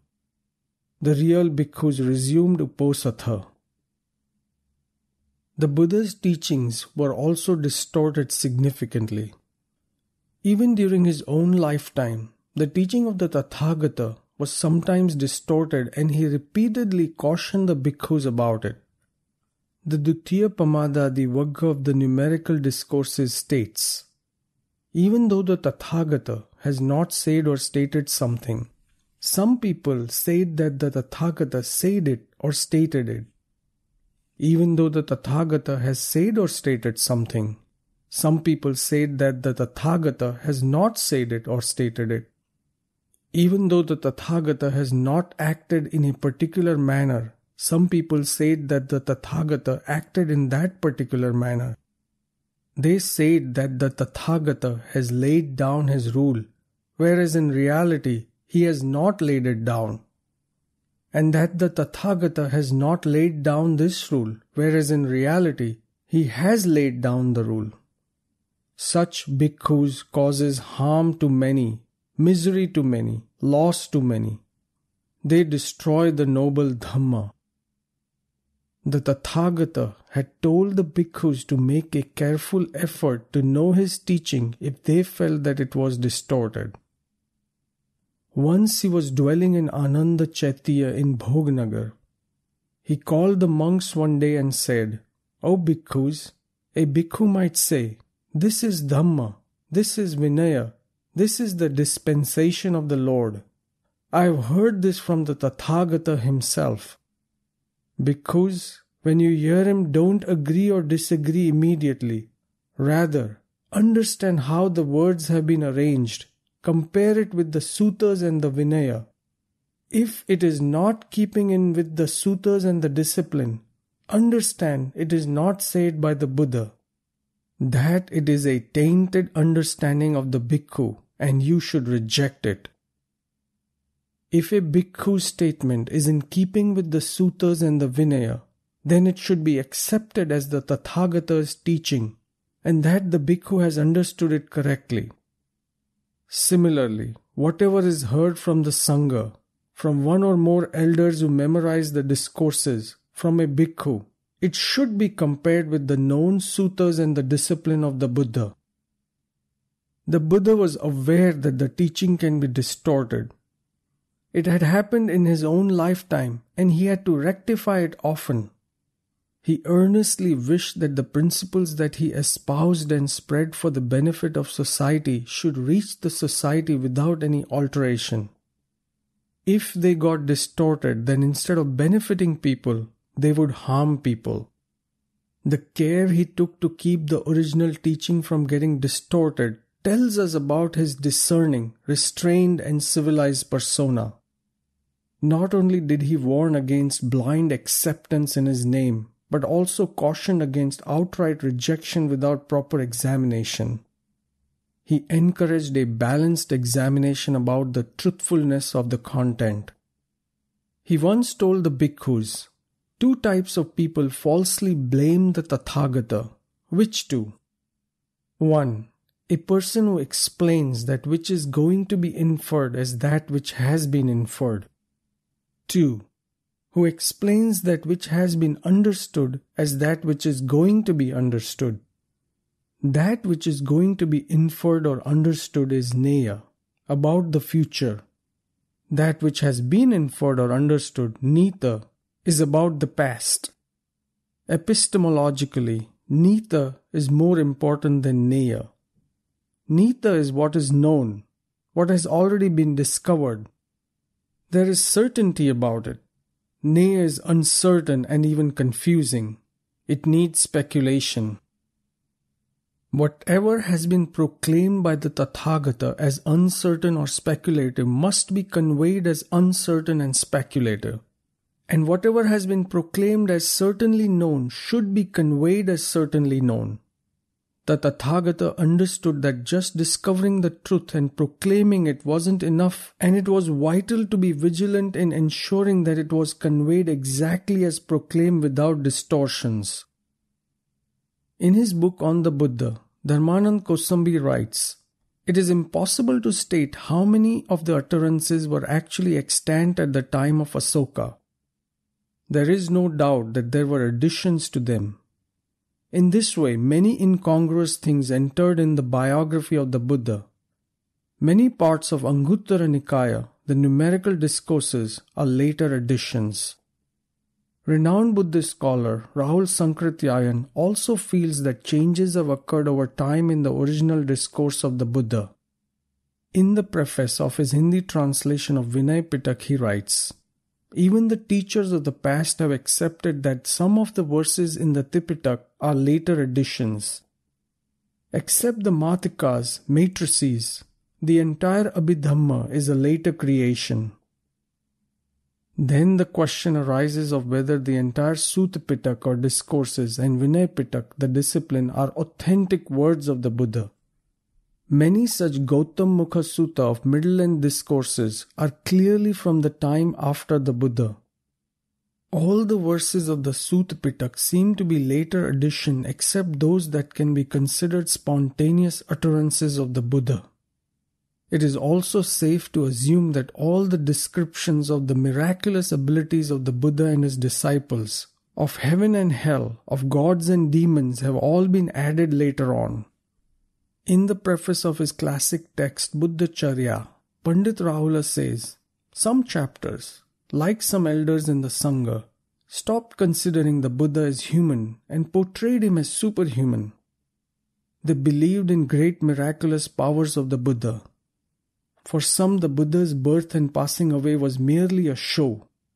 Thus, various beliefs started creating differences in the discourses and discipline. To defend the unnatural acts of the Buddha, new suttas were written and added. Once we understand and keep in mind the view put forth by Pandit Rahula about heaven, hell, God's miracle, and such miraculous things, we will not be shocked when various translations given in his book mention such concepts. If we accept Pandit Rahula's view, we need not give explanations at every juncture when these concepts are mentioned."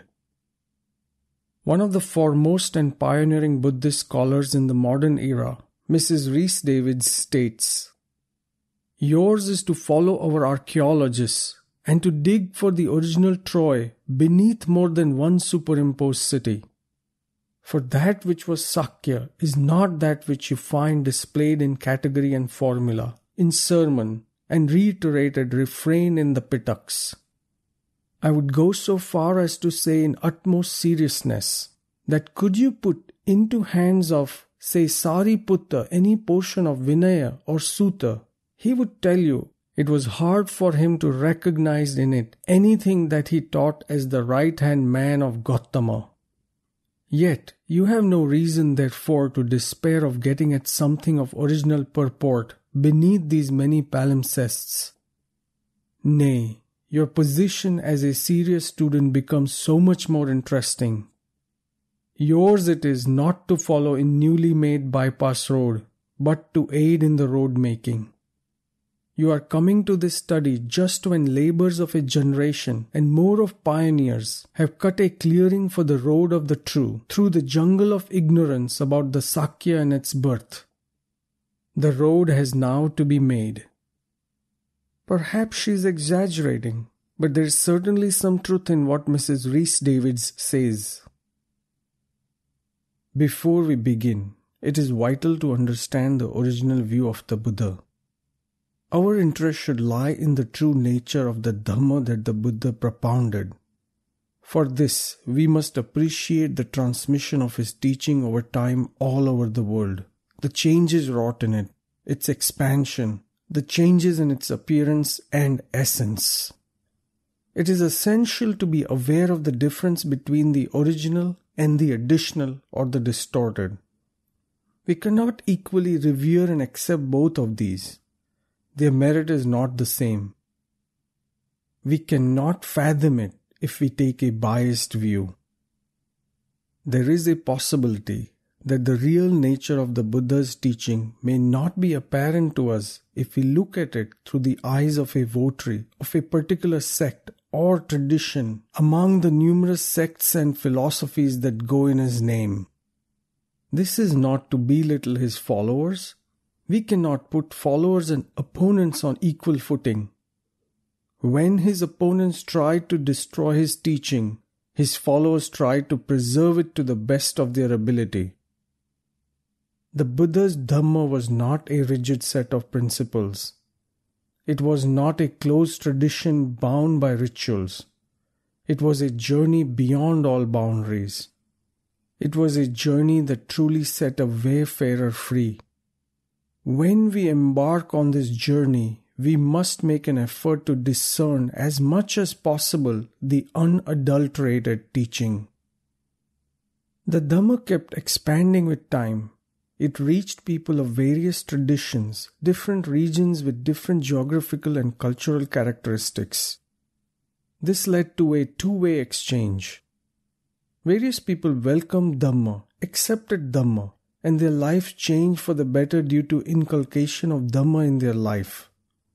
There were also local influences on Dhamma due to different social customs and cultural thinking based on the local background. In India, the Tathagata had both dialogue and conflict with Vedic tradition. During this time and later on, many from Vedic tradition accepted Dhamma. In later years, some returned to the Vedic tradition. Due to this, many tenets of Dhamma were absorbed into Vedic tradition. On the other hand, those Vedics who had accepted Dhamma couldn't totally let go of their old baggage. Naturally, their influx changed the appearance of Dhamma. For example, deities such as Brahma, Sakka, though in a subordinate form as devoted disciples of the Buddha, were accepted by the Buddhist tradition. This also happened outside India. Sri Lanka and Tibet are two examples. One more thing should be noted. Sometimes this reciprocal exchange occurred when very influential persons came in contact with the Dhamma. Nagarjuna, Padmasambhava, and Dr. Ambedkar are some of the examples. The life of these great personalities took a different turn due to contact with the Dhamma. Huge changes occurred in the lives of their followers. The presentation of Dhamma also changed due to their influence. We should know these processes when we try to understand Dhamma. Over 25 centuries, huge changes have possibly occurred in both the words and their meanings.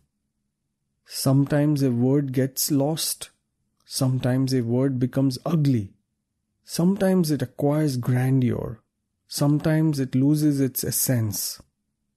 It is a protagonist in one drama and becomes an antagonist in another. Therefore, we should not be surprised about a particular word that we may hear coming from the Buddha, but try to understand its true meaning. Sometimes the Tathagata taught in verse, sometimes through parables, sometimes allegorically. We need not always think of an action expressed in a speech as a miracle or representative of actual historical fact. Sometimes the line between truth and poetry is grey, and we should learn to recognize it.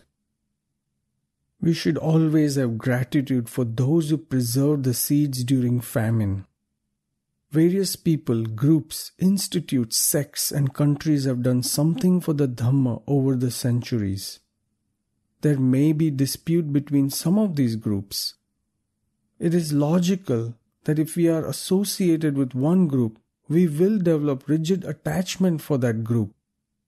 The Buddha himself never allowed the Dhamma to be tainted by the slightest intolerance. Thus, those who follow Dhamma cannot be intolerant. While evaluating other groups, understand their limitations. To reject outright all their contributions is wrong. For example, we may not like or understand or accept a thing or two in the Dhamma in Tibet or Sri Lanka, but we should not, for that reason alone, turn our back on the tradition. They have preserved the seeds of Dhamma when there was famine in India. To point out their flaws or blame them without any constructive reason is not proper. This is also applicable to smaller local groups. It is not my view that today we should accept whatever the Buddha taught as it is. It is undeniable that humanity has evolved with time. There is no place for fundamentalism in the Tathagata's teaching. New questions crop up with time and new answers are needed. We will see later how the Tathagata showed flexibility and sometimes changed rules that he had himself laid down earlier. I don't think this view takes anything away from the faith in the Tathagata. The human mind is the same as it was at the time of the Buddha. Naturally, the essence of what he taught is still beneficial for humanity. Moreover, its need is even greater for humanity that sometimes seems to be perched on the cliff of self-destruction. Let us then try to reach that essence. For me, the reader is the final arbitrator. It is said that everyone's universe is as big as his or her head. This is true because whatever knowledge we acquire of inner and outer subjects and its objectivity depends on several things: the capacity of our perception, perceiving intellect and sense organs, factors that aid or obstruct perception, our view that may be enriched by past experiences or prejudiced by them, our outlook, sources of our information and interest of these sources. Keeping aside the discussion of the entire universe to one side, two among the several aspects of human understanding are very important.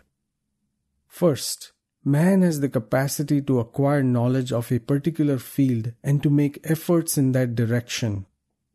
Second, the knowledge of a particular subject thus acquired is limited, even tainted, by his or her own personal factors. In conclusion, how a person uses her capabilities and how she overcomes her limitations decide the quality of her comprehension. Keeping this in mind, the reader certainly has the freedom to evaluate my present writing.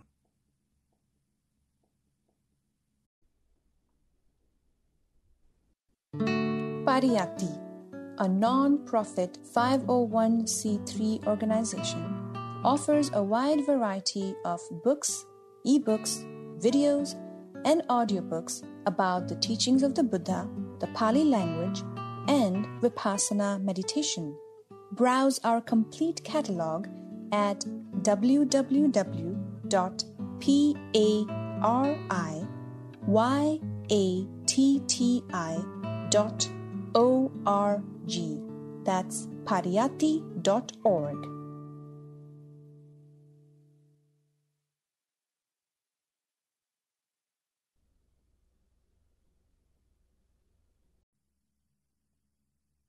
Pariyatti Audiobooks presents Gotama the Buddha's Son of Earth, Chapter 2, Buddham Sharanam Gacchami, written by A.H. Salunkhe, translated by Dhananjay Chavan, and narrated by Parag Sampat. In this chapter, we will look at journey of Siddhartha from a Gotama to Buddhahood, the journey that is implicit in the name Gotama the Buddha. Let us start this discussion with his renunciation, that is, his leaving home. Actually, his journey to Buddhahood started even before that. From childhood, he had a tendency to observe, gather experiences, ask questions and seek answers. Even so, his going forth into homelessness was the first clear visible step in the journey. If his meditation in the field as a child is considered the first major step, then the renunciation would be considered the second major step. There is a traditional view about the Tathagata's going forth. It is said that some astrologers predicted Siddhartha's going forth into homelessness. Suddhodana and Pajapati didn't want their child to leave home and take robes as a sammana. It is said that to prevent his going forth, they took great care to keep him away from all suffering and to provide him with all possible material comfort. In spite all their efforts, one day Siddhartha saw a sick person, an old person, a dead body, and he saw the suffering. Then he saw a sammana and decided to leave home. This is the traditional belief. The episode of Siddhartha Gotama seeing 4 sights and leaving home is actually said to have occurred in the life of a previous Buddha, Buddha Vipassi, in Mahapadana Sutta in the long discourses. There is no mention in the Tipitaka of such an event occurring in the life of Siddhartha Gotama. The opinion expressed by Dharmanand Kosambi looks fair. He says, all these wonderful stories came to be associated with the life of the Bodhisattva. They came from Mahapadana Sutta. Kosambi bases his inference on the commentarial evidence. The commentary of Mahapadana Sutta gives details of the dialogue that have now come to be associated with the charioteer and Siddhartha. According to the Sutta, this episode is the life of Vipassi Kumara. If this entire episode of 4 sights has been added to the life of Siddhartha from life of Vipassi Kumara, then even according to the Tipitaka, these sights cannot be said to be the immediate reasons for Siddhartha's going forth. Even the historicity of the existence of Vipassi Kumara and the episode associated with his life is doubtful. There is one more thing that this episode doesn't seem logical. Even a child would find it difficult to believe that Siddhartha did not see any such sights until the age of 29. Didn't he notice his own parents getting old through the years as he grew to the age of 29? If we assume this to be true, then it is tantamount to accepting that he was lacking completely in observation and comprehension. If we look at his discourses after becoming a Buddha, we see that his experiences were rich, varied and vast. Many of his experiences that he details were from the time before his enlightenment. So indefensible is the proposal that he didn't see any of these sights before that there is no need to discuss this further. Eminent scholars such as Kosambi and Dr. Ambedkar also refused to accept these sights as the reason behind his renunciation. Still, this episodes of 4 sights can be explained to have a figurative meaning. Rejecting the traditional reasons of the story of the 4 sights behind his renunciation doesn't solve the problem. It becomes our responsibility to find other suitable and possible reasons. 2 references are important in this context. The first is the discussion on renunciation in Pali texts. The second is the comments by Kosambi on Pali sources.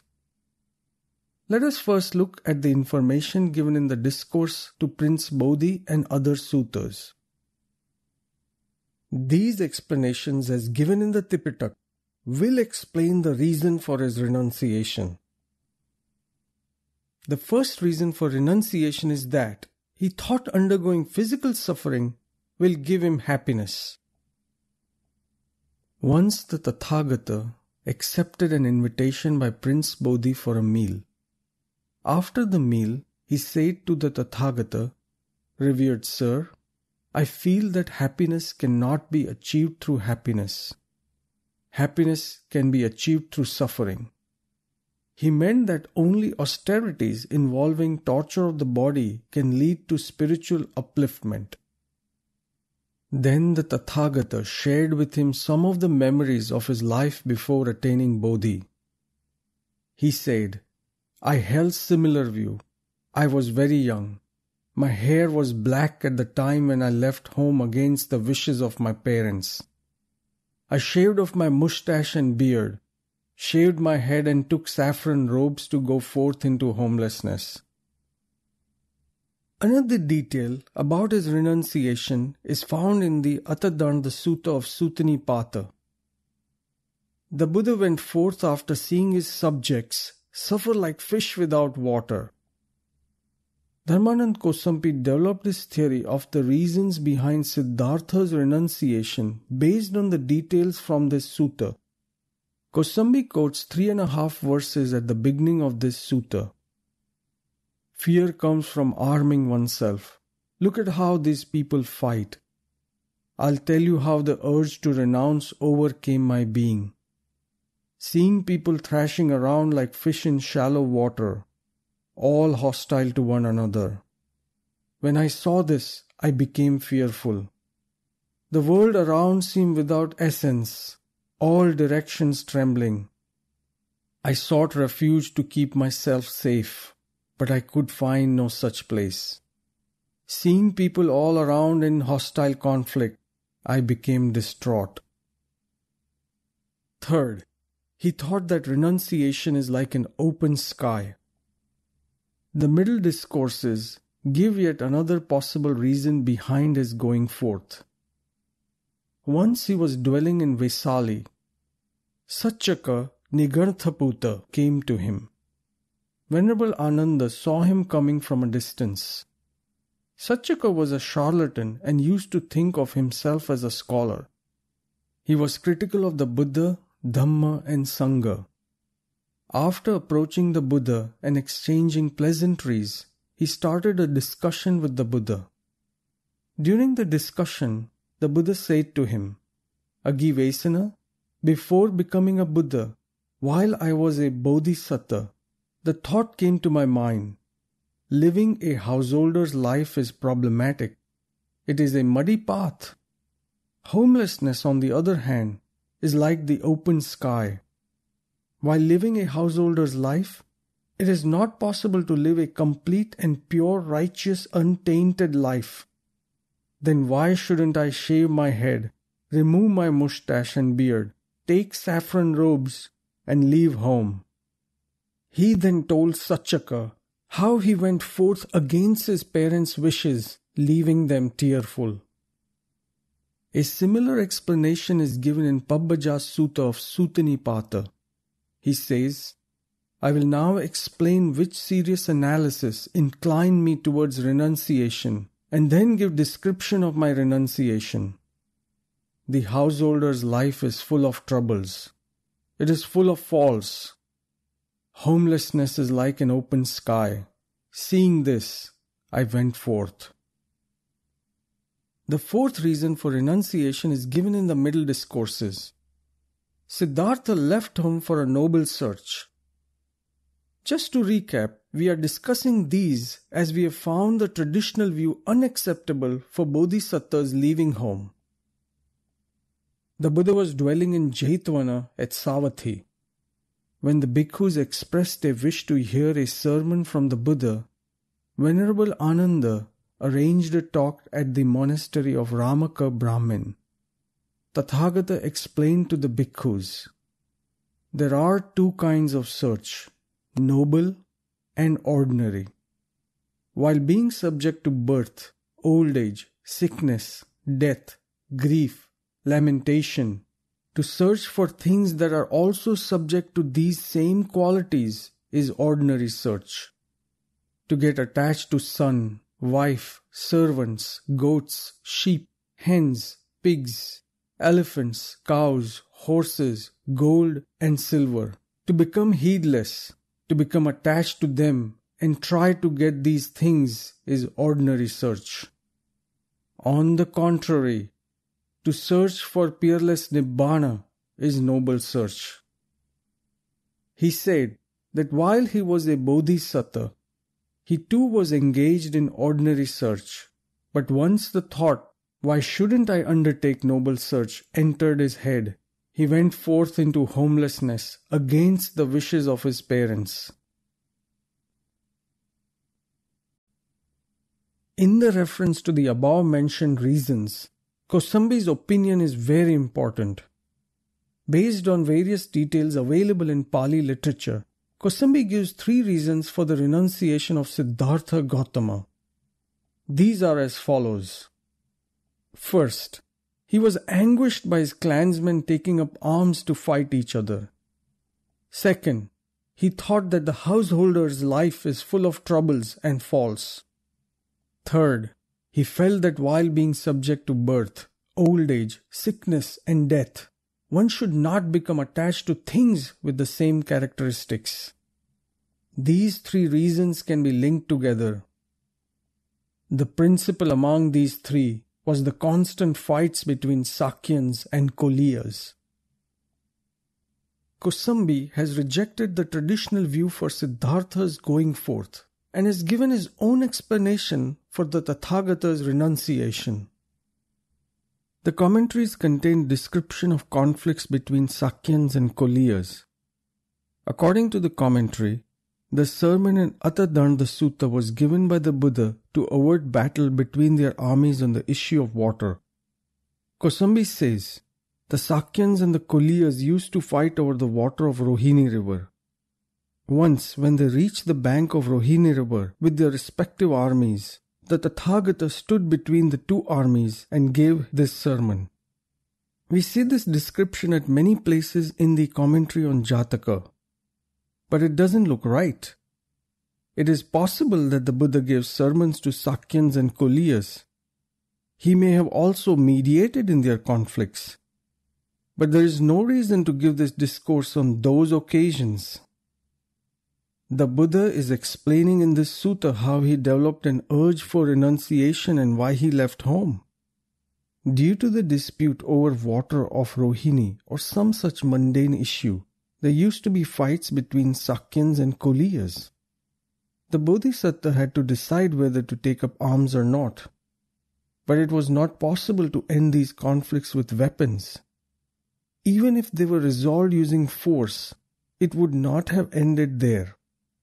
Then the victor would have been fighting the neighboring king, and again with another neighboring king. Thus weapons would be essential for each battle and each victory, but peace would still elude them even after victory. The sons of King Pasenadi and King Bimbisara betrayed and dethroned their fathers. What is the use of these weapons? To fight till the end? The Bodhisattva spurned the path of violence and accepted the non-violent path sans weapons. In short, Kosambi feels that Siddhartha Gautama may have mediated in the conflicts between the Sakyans and the Koliyas, but it is unlikely that he taught the Atadanda Sutta on such an occasion. There used to be hostilities between the Sakyans and the Koliyas even before Siddhartha's going forth. It was during one such conflict that he shunned the path of violence and left home. As explained by Kosambi, this was the background of his homelessness.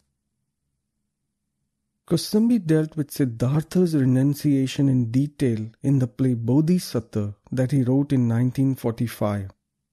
In this play, Kosambi put into a fictional play what he thought was the real reason for renunciation, because he clearly found the traditional view unacceptable.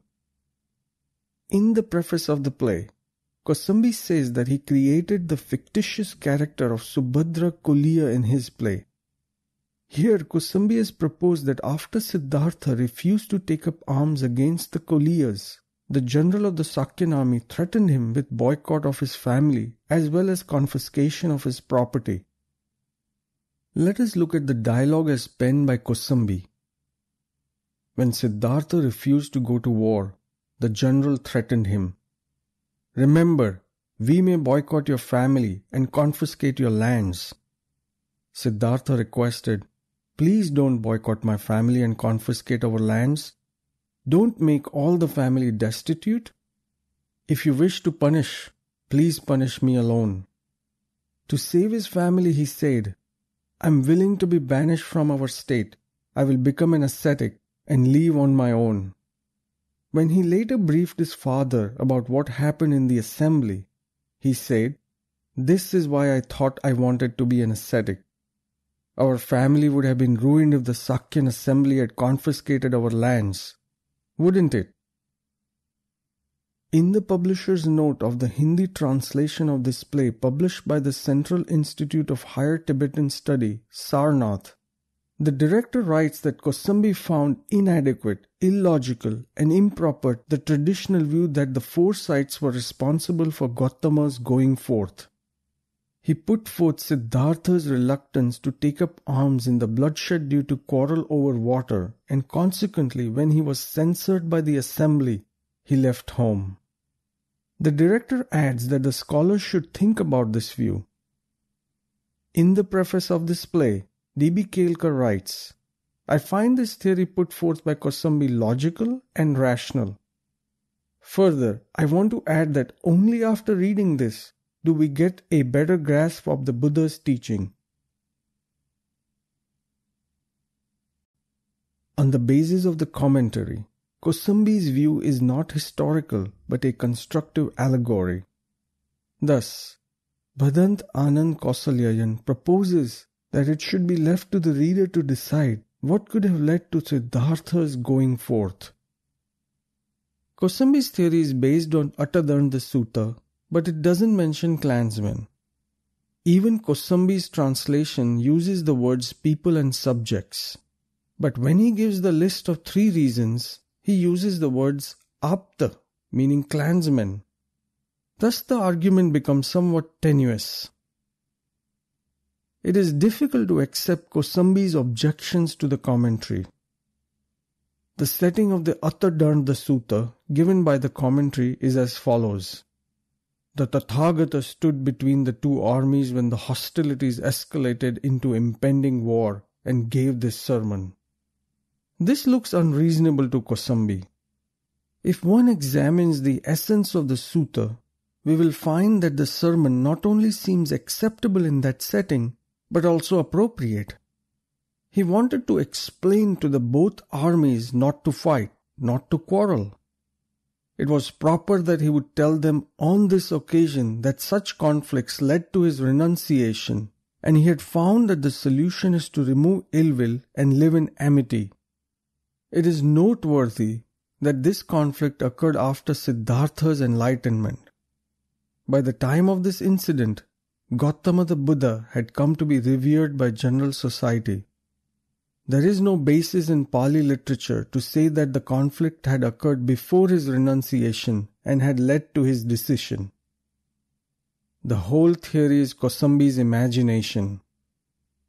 Kosambi's description of how taking up arms would lead to a series of violent battles and its futility is certainly in keeping with the non-violent teaching of the Buddha. But this teaching of peace by Tathagata is applicable to every conflict between humans. He might have seen fights among people, and these probably also included his clansmen. But it doesn't mean that he only had conflicts of his clansmen in front of him. Thus, it seems proper that he left home to address the suffering of people who were distressed like fish in shallow water, and after he became a Buddha, he came back to mediate between the 2 armies and shared his memories with them. Kosambi mentions the sons of Pasenadi and Bimbisara turning against their parents as an additional factor for renunciation. However, these events occurred a long time after the attainment of Bodhi. Bimbisara continued to rule for a long time after the enlightenment of Siddhartha.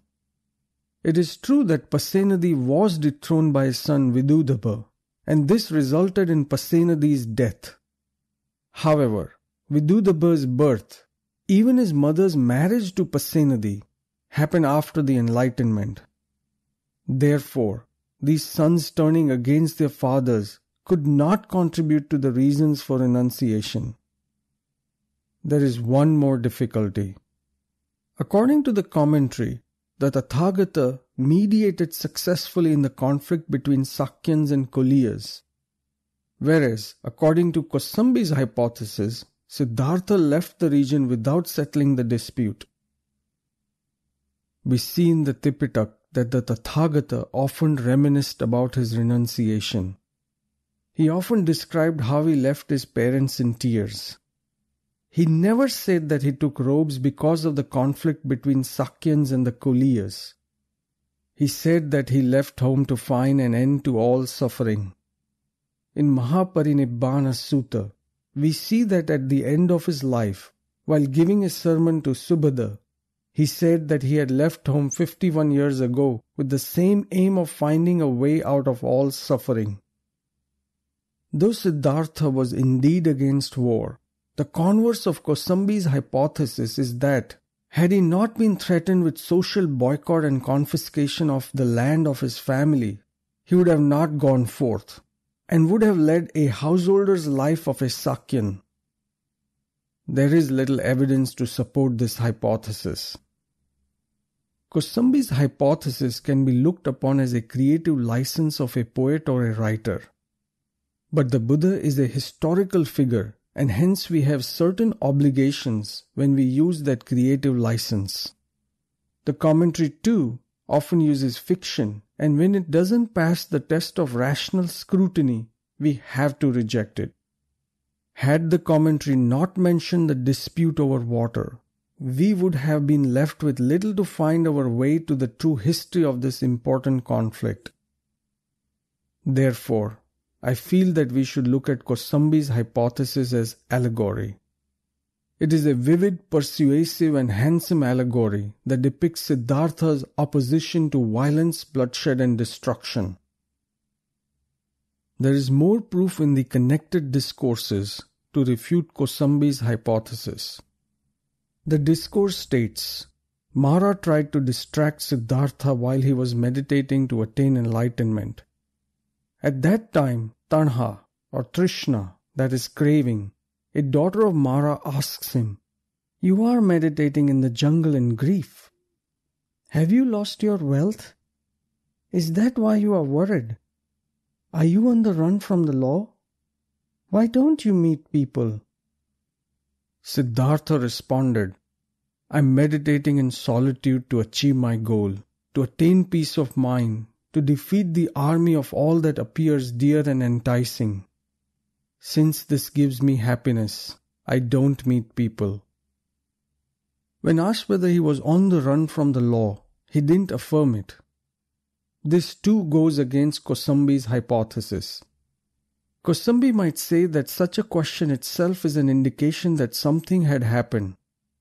Counter-argument to it would be that for a solitary person in the jungle, such a question is raised naturally. Anand Kausalyayan has another viewpoint and wants the question about renunciation left to the readers and scholars.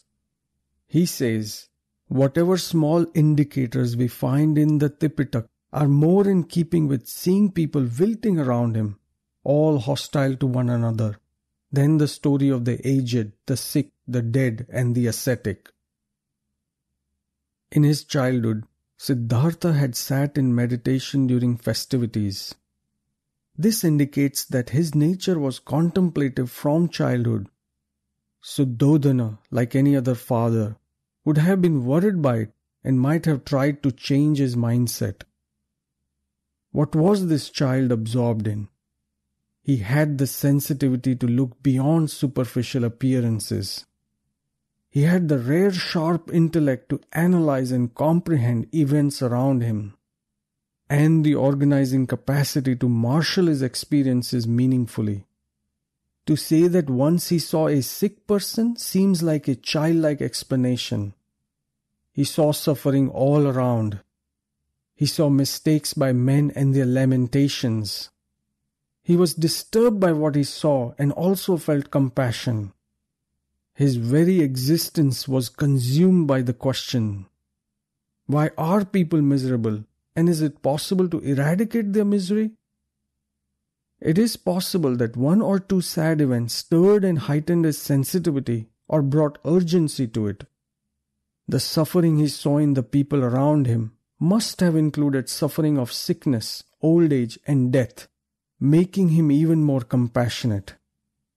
Though he may not have seen these three sides of suffering one after the other, we can look upon these three sides as symbolic of all kinds of suffering. His own suffering, or that of his near and dear ones, surely was a part of his contemplation, but he set out to find the solution to a universal problem. And through tireless efforts, he found it. He went forth due to the inner yearning of a sensitive mind. All his experiments to find a way out of suffering were congruent with it. Now that we have understood the reasons behind Siddhartha's going forth, let us discuss certain important aspects surrounding the Buddha's renunciation. First, we'll talk about the 5 dreams. The description in the numerical discourses that the Bodhisattva had 5 great dreams, and these were fulfilled when he attained Bodhi, is noteworthy. In the first dream, he saw that the earth was his bed and the Himalayas were his pillow. His left hand was being washed by the eastern sea, the right hand by the western sea, and both his feet by the southern sea. In the second dream, a blade of grass had sprouted from his navel and was touching the sky. Creatures with black heads and white bodies were climbing from his soles to his knees in the third dream. In the fourth dream, he saw that 4 birds of various colors had flown to his feet from 4 directions, and all had turned white. In the 5th dream, he was walking without touching a mound of filth. Tathagata himself clarified the meaning of these dreams. The first dream meant that he had attained peerless enlightenment. The second dream meant that he had discovered and proclaimed the Noble Eightfold Path. The third dream meant that householders in white clothes became his disciples. The fourth dream meant that all 4 varnas, classes, become one and get liberated by Dhamma. The 5th dream meant that he would use various material gifts, such as robes and alms food, without attachment, that he would not get attached to worldly things. Even though this description is shown as coming from the Buddha, it is possible that these dreams were described in detail later by someone else. Still, we can say that the seeds of these dreams were present in the mind of Siddhartha when he left home. If we say that he had already seen in his dreams all the significant events that happened after his enlightenment, then all his efforts for enlightenment would be meaningless. It would mean that everything is preordained, predetermined. We should also remember that all these were subjects of contemplation for Siddhartha, not only after he went forth, but also before his renunciation when he was facing storms of question in his mind. Being dissatisfied with what was happening in society, the quest to give it a new positive direction had formed in his mind. Siddhartha had renounced householder's life to attain Bodhi and discover the Dhamma. Bhadant Anand Kausalyayan is balanced in his comment. He says, just as in a chain one link is joined to the next, the goal of his renunciation and its fulfillment were the pious poem which is the Buddha's Dhamma. It is understood that he left home to go to the root of the suffering of people, to find out way to eradicate suffering and to show this path to the people to remove all suffering. The second thing I would like to discuss is that Siddhartha Gotama saw a Samana, not a sannyasi. Of the 4 sights that Siddhartha saw, the 4th was a sannyasi. Though we can't take this story literally, we can look at it in another way.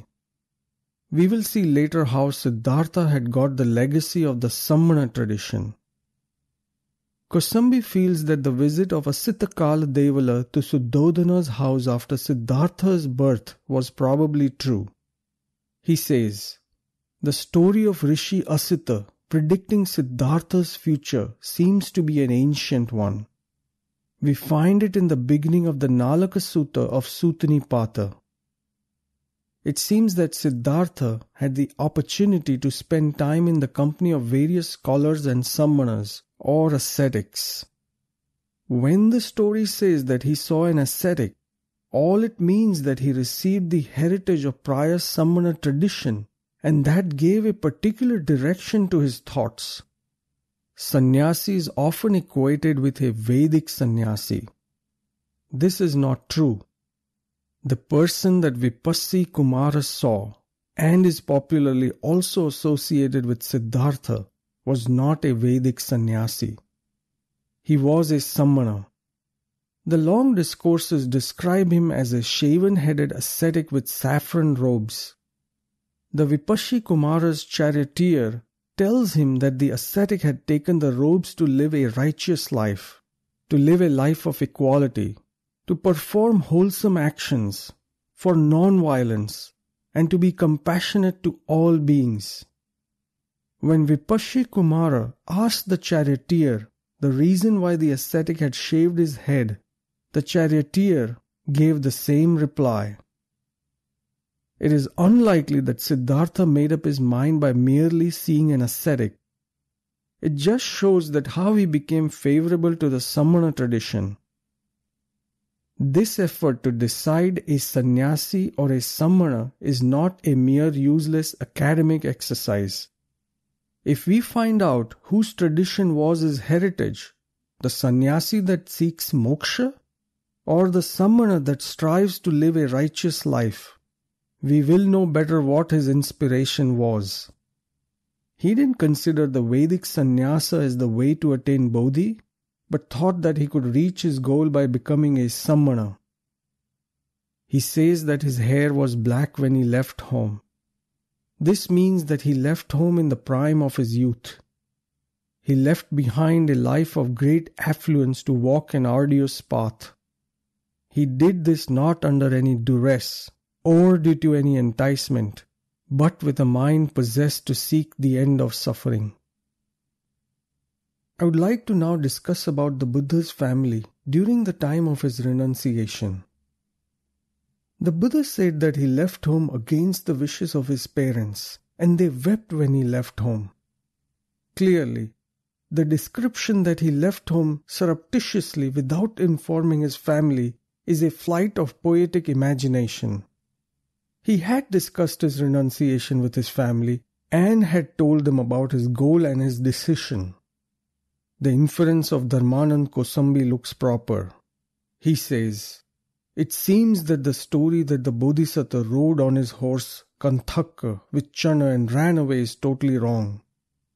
These statements of crying make it clear that Suddhodana and Gotami knew that the Bodhisattva was going to become an ascetic and that he did so in front of them against their wishes. The commentary says that on receiving the news of the birth of his son, Siddhartha said, "A Rahu is born, a fetter has arisen." Rahu means obstacle, fetter. Thinking this fetter will make Siddhartha give up the thought of renunciation, Suddhodana named the child Rahula. Some people spice up historical events with such quotable puns. Unfortunately, those who do so don't realize that by creating a fable for a pun, they are depicting the protagonist as irresponsible. This legend suggests that Siddhartha had developed a dislike and aversion for wife and son. In reality, Siddhartha didn't leave home due to aversion towards his family, but for the lofty goal of finding a way out of suffering for all people. He didn't leave home because he thought it was desirable for the goal, but because it was necessary for the search he was going to undertake. Now, about the name Rahula. The town of Sakyans was named after Kapila Muni, who was an Asura. He was son of Prahlada and the uncle of an Asura named Bali, who is famous as Vairochana Buddha. This means that the people of Kapilavattu followed the Asura culture. Rahu was a great Asura in this culture. Vishnu had cut off Rahu's head while distributing Amruta, the mythical drink that is supposed to make a man live forever, that had surfaced after churning the sea. It is possible that, like Kapila, Rahu was also remembered by the people there. Just as La is added to various words affectionately in Indian languages, like Premala, Snehala, Mridula, Shyamala, La may have been added to Rahu, and thus Rahula came about. This suggests that the name came not because he was looked upon as a fetter, but from tender affection. Lastly, in regards to his family, it is prudent for us to seek forgiveness from Yasodhara. Various stories say that Siddhartha left home while Yasodhara was sleeping. We have seen above that Siddhartha didn't leave home surreptitiously, but after discussion with his family. He said that his parents were crying when he left. It is not possible that Yasodhara didn't know about it when her in-laws were crying. It is not possible that the servants in the house wouldn't tell her. It is true that while recounting his going forth, he talks about his parents, but not about his wife. Whether or not he had obtained her permission for leaving home, it is unlikely that he didn't discuss his renunciation with Yasodhara. What is then the reason behind her omission in his narration? One explanation is that customarily, the elders in the family are approached for permission. Anyway, in spite of Siddhartha's assertions, stories are told about him sneaking out of the house. All great persons in the world often neglect the well-being of their families for the greater good of the society. When King Shivaji went to meet Afzal Khan, he gave priority to society over his family. Various leaders such as Mahatma Gandhi and Nelson Mandela were either married or had responsibility of their family on their shoulders when they joined the freedom struggle. But they neglected their families for a greater goal. The same is true for Siddhartha Gotama in a different field. Even then, we must seek 1,000,000 pardons from Yasodhara. Her sacrifice, whether made voluntarily or forced on her, is the price paid for the sweet and delicious fruit that humanity has enjoyed for the past 25 centuries, and which innumerable people will continue to enjoy in future. Let us thank her for that. Since she took robes and joined the Sangha, we can say that she supported his decision, even if belatedly. Dharmanand Kosambi quotes Dwight Goddard, "'Twas not through hatred of children sweet, 'twas not through hatred of his lovely wife. Thriller of hearts, not that he loved them less, but Buddhahood more, that he renounced them all." Siddhartha left behind royal affluence, luxuries, and vast fields. He exchanged his rich clothes for the robes of an ascetic. Who told him to do so? Why did he do so? What was the need? An inner obsession motivated him. He didn't seek the affluence of power, wealth, and resources. He wanted the affluence of spiritual knowledge and wisdom. To reach that path, he had to renounce royal luxuries. Siddhartha didn't use an iota of his father's abundant wealth to go higher. He attained a higher state through his own tireless and unremitting efforts, through his creative genius, and through his compassion for suffering humanity. In the next section, we will examine Siddhartha's path towards enlightenment after leaving home. After recounting his renunciation, the Buddha told Prince Bodhi, "I who was seeking the welfare and state of peerless peace went to Alara Kalama. When I expressed the wish to train under his guidance, he happily consented. Soon I perfected his teaching. To what level do you teach Dhamma based on your own experience? I asked him. He said, to the state of akinchanyayatana, state of ownership over none, sphere of nothingness. Seeing that I too had faith, effort, awareness, concentration and wisdom, I attained what he had attained and told him about it. To this he replied, "Friend, it is a gain for me that I have co-practitioner like you. I have gained a good thing. Whatever I know, you know as well. We are equal. Come, let us both look after this congregation." Thus, though he was a teacher, he offered me, his student, equal status and honored me. But I left him, because I realized that I could not attain the highest goal with his teaching. Then I went to Uddakrama. There too I attained what he taught. The commentary says that Uddakrama himself only knew theory and attained it after Siddhartha told him about it. He too then requested me to be a teacher alongside him. He used to teach absorptions till the state of nevasanya na asanya, state of neither perception nor non-perception. Finding it inadequate to reach the highest goal, I left. Seeking supreme welfare, I wandered Magadha and reached Sena Nigama in Uruvela. The land, the woods, the flowing river were delightful. The town was well established and with pleasing surroundings. Finding it suitable for meditation, I sat there. These three similes that I had not heard before came to my mind. The gist of what he told Prince Bodhi is, suppose there were a wet piece of wood lying in water and someone with a dry piece of wood came and tried to rub the two to create fire. Would he be successful? Prince Bodhi replied, no. The piece of wood is wet and lying in water, so it's not possible to kindle fire with it. It will be a tiring and frustrating task.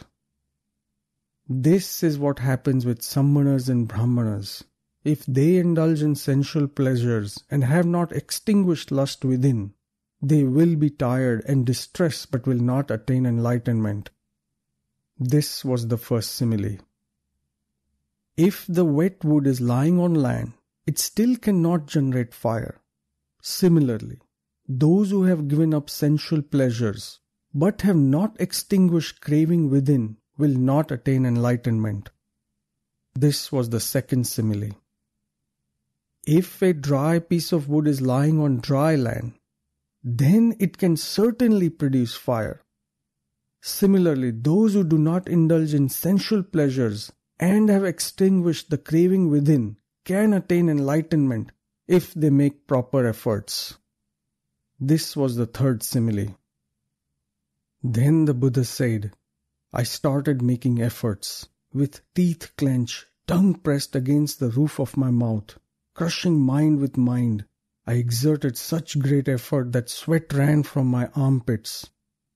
My efforts were similar to a strong man seizing a weaker man by the head and beating him down, constraining him and crushing him. I tried breathing less meditation by stopping all in-breaths and out-breaths through my mouth and nose. A time came when the deities said, Sammana Gotama has died. Some other deities responded by saying, Sammana Gotama is not dead, he cannot die. This is how the Arhats liberated ones dwell. Then I thought of giving up all food. Some deities advised me, don't give up food. If you do give up food, we will infuse heavenly food into the pores of your skin. I thought that if I claim to be fasting and if these deities infuse food into the pores of my skin, then it will amount to lying.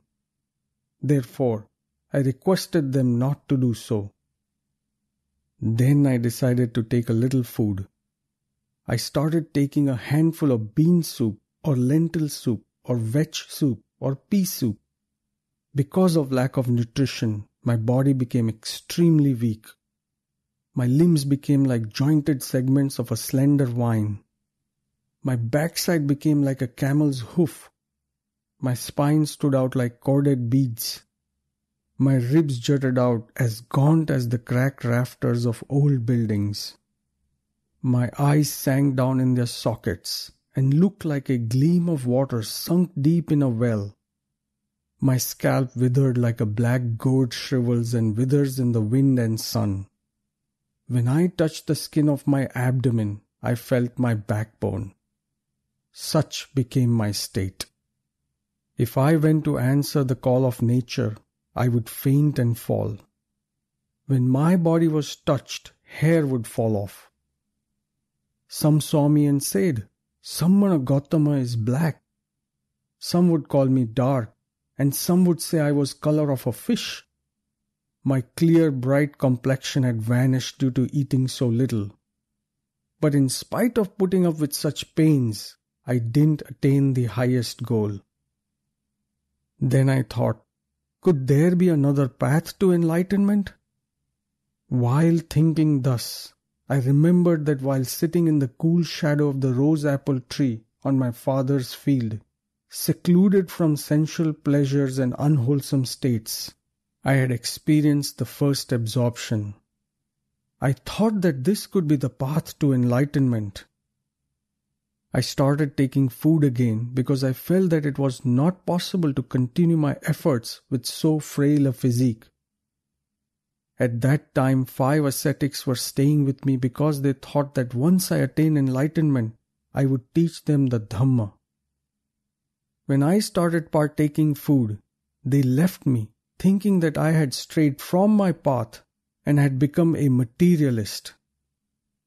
With nourishment, I regained my strength and started dwelling in the first, second, third and fourth absorptions, that is jhanas. After this, the Tathagata told him how he had attained enlightenment and set the wheel of Dhamma in motion.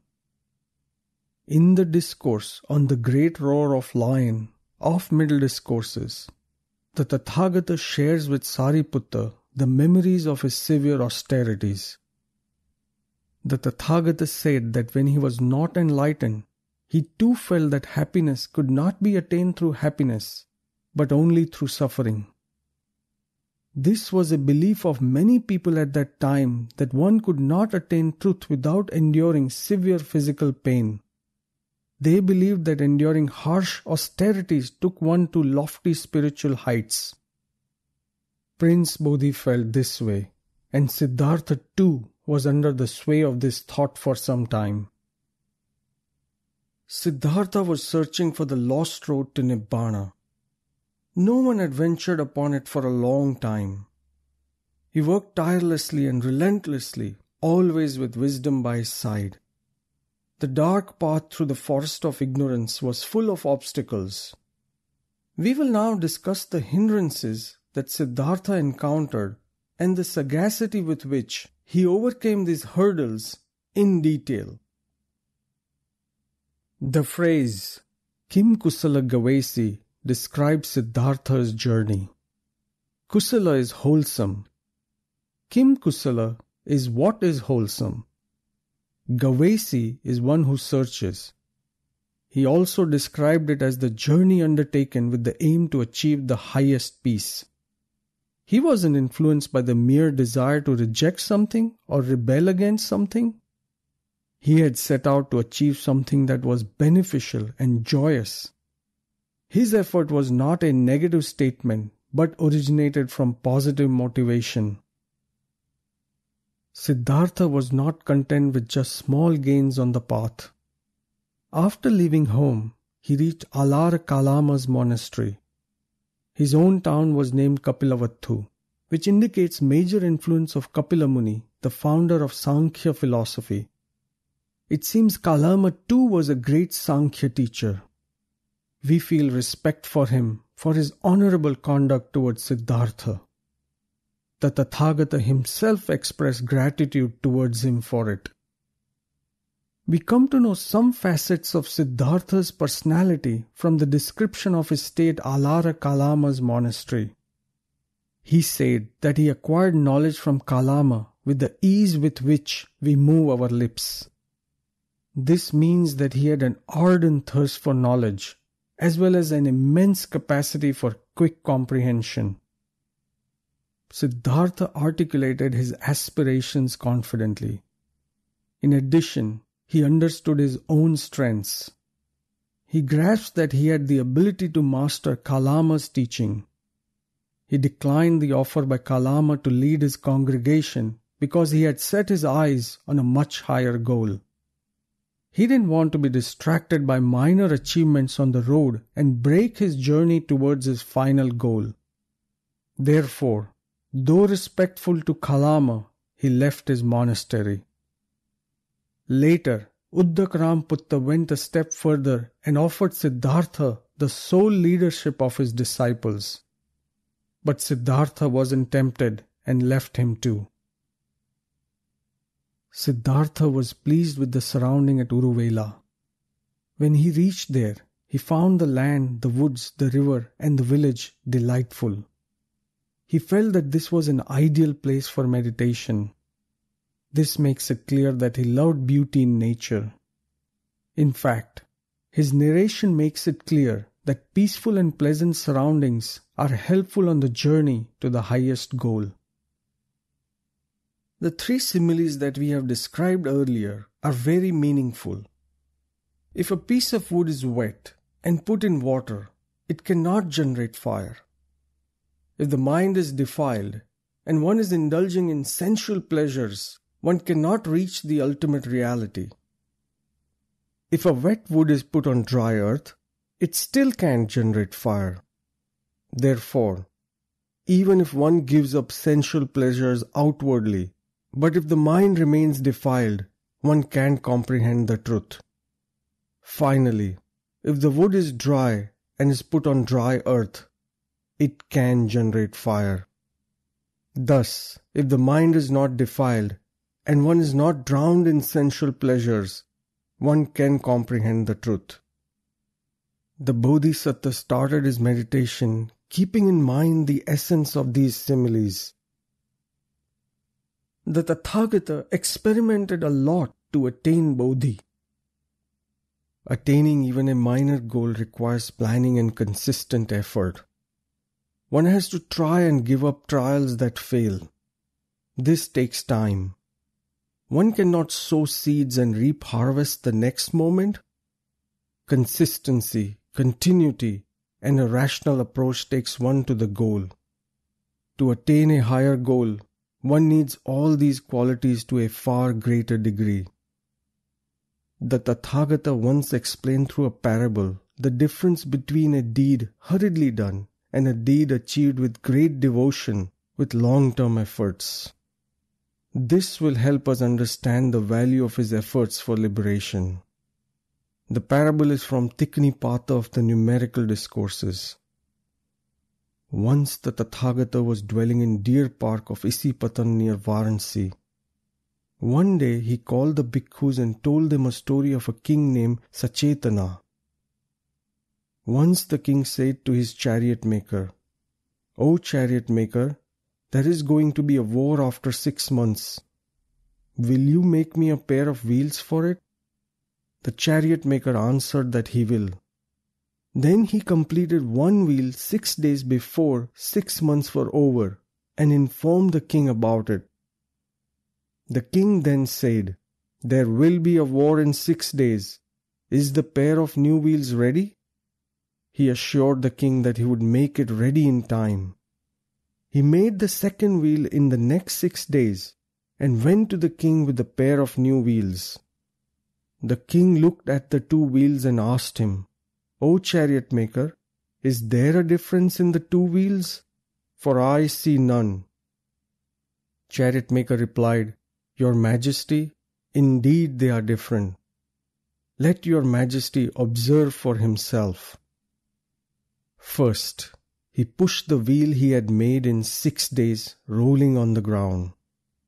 After going some distance, the wheel lost speed, lost balance, and fell down. Then he set in motion the wheel that had taken almost 6 months to make. After going some distance, this wheel also lost speed, but remained upright. The king asked him why it was so. He explained that the motion of the first wheel was crooked, faulty, and irregular. Its spokes and axle too were faulty. On the other hand, the motion of the second wheel that took much longer time to make was straight, flawless and smooth. Its spokes and axle were faultless. At the end of the story, the Tathagata told the bhikkhus that he himself was the chariot maker. Just as the chariot maker was skilled in removing crooks, flaws and weaknesses from wood, the perfectly enlightened one was skilled in removing crooks, flaws and weaknesses in action, speech and mind. The bhikkhus whose faults are not yet rectified are like the wheel made in 6 days, and those whose faults are all removed are like the perfect wheel that took almost 6 months to make. Therefore, they should make their actions, speech and mind flawless. The moral of the story is that to make oneself perfect and flawless, one has to make careful efforts for a long time. It also means that one has to follow the guidance of a teacher like the Tathagata for a long time. We perform many mental, verbal and bodily actions. If you want good results from these actions, you have to guard your actions, speech and mind. It is not necessary to take the words, "I was the chariot maker," as a historical truth. What is important is that the chariot maker had the skills to remove flaws from wood. The Tathagata showing oneness with the chariot maker does help in one sense. Chariot makers are what is now called a blue-collar members of the society. The Tathagata thus implied that the chariot maker was his equal in prestige. Just like the care showed by the chariot maker in making the first wheel, Siddhartha also took great care in his efforts to attain liberation. After thinking about the 3 similes, Siddhartha tortured his body in many ways. He also thought of giving up food completely. Ultimately, rather than giving it up completely, he reduced it to such small quantities that he became frail and his body lost all its strength. In one sense, it was good that he did all this and found it useless. He could then claim to know from his own experience that torturing oneself did not take one any closer to his goal of enlightenment. Realizing that all his austerities were in vain, he started taking proper diet. These and other experiments lasted for about 6 years. The Buddha told the bhikkhus about the need for proper diet even after attaining enlightenment. He was once dwelling in Savatthi in Jetwana. Once he gave a sermon on 4 kinds of nutrition needed for every being. The first of these is food, solid or liquid. Thus, he didn't believe in fasting because the body needs food to survive. It was not an easy decision for him to eat proper food. When a man undertakes a journey towards a high ideal, he is watched by many. People analyze his behavior. If he changes course, they doubt him and make allegations against him. They feel that he has betrayed his ideal. Siddhartha's companions turned out to be no exceptions and acted in this way. They left him thinking that he had strayed from his path. These are life's testing moments. It is not easy to stick to one's new decision when companions abandon you. It takes courage to walk alone, and inner conviction is necessary to walk on the new path without hesitation. This is what Siddhartha did. He remembered the meditation from his childhood and gained confidence that it was the proper way to know oneself, to know nature, and to discover the truth. After attaining enlightenment too, the Buddha's fearless resolve was evident many times. Here are a few examples. Once the Buddha was staying at Vulture Peak Mountain near Rajgir. In the dark of the night, he was sitting under the open sky. There was a soft drizzle. At that time, the evil Mara started pushing big boulders in his direction.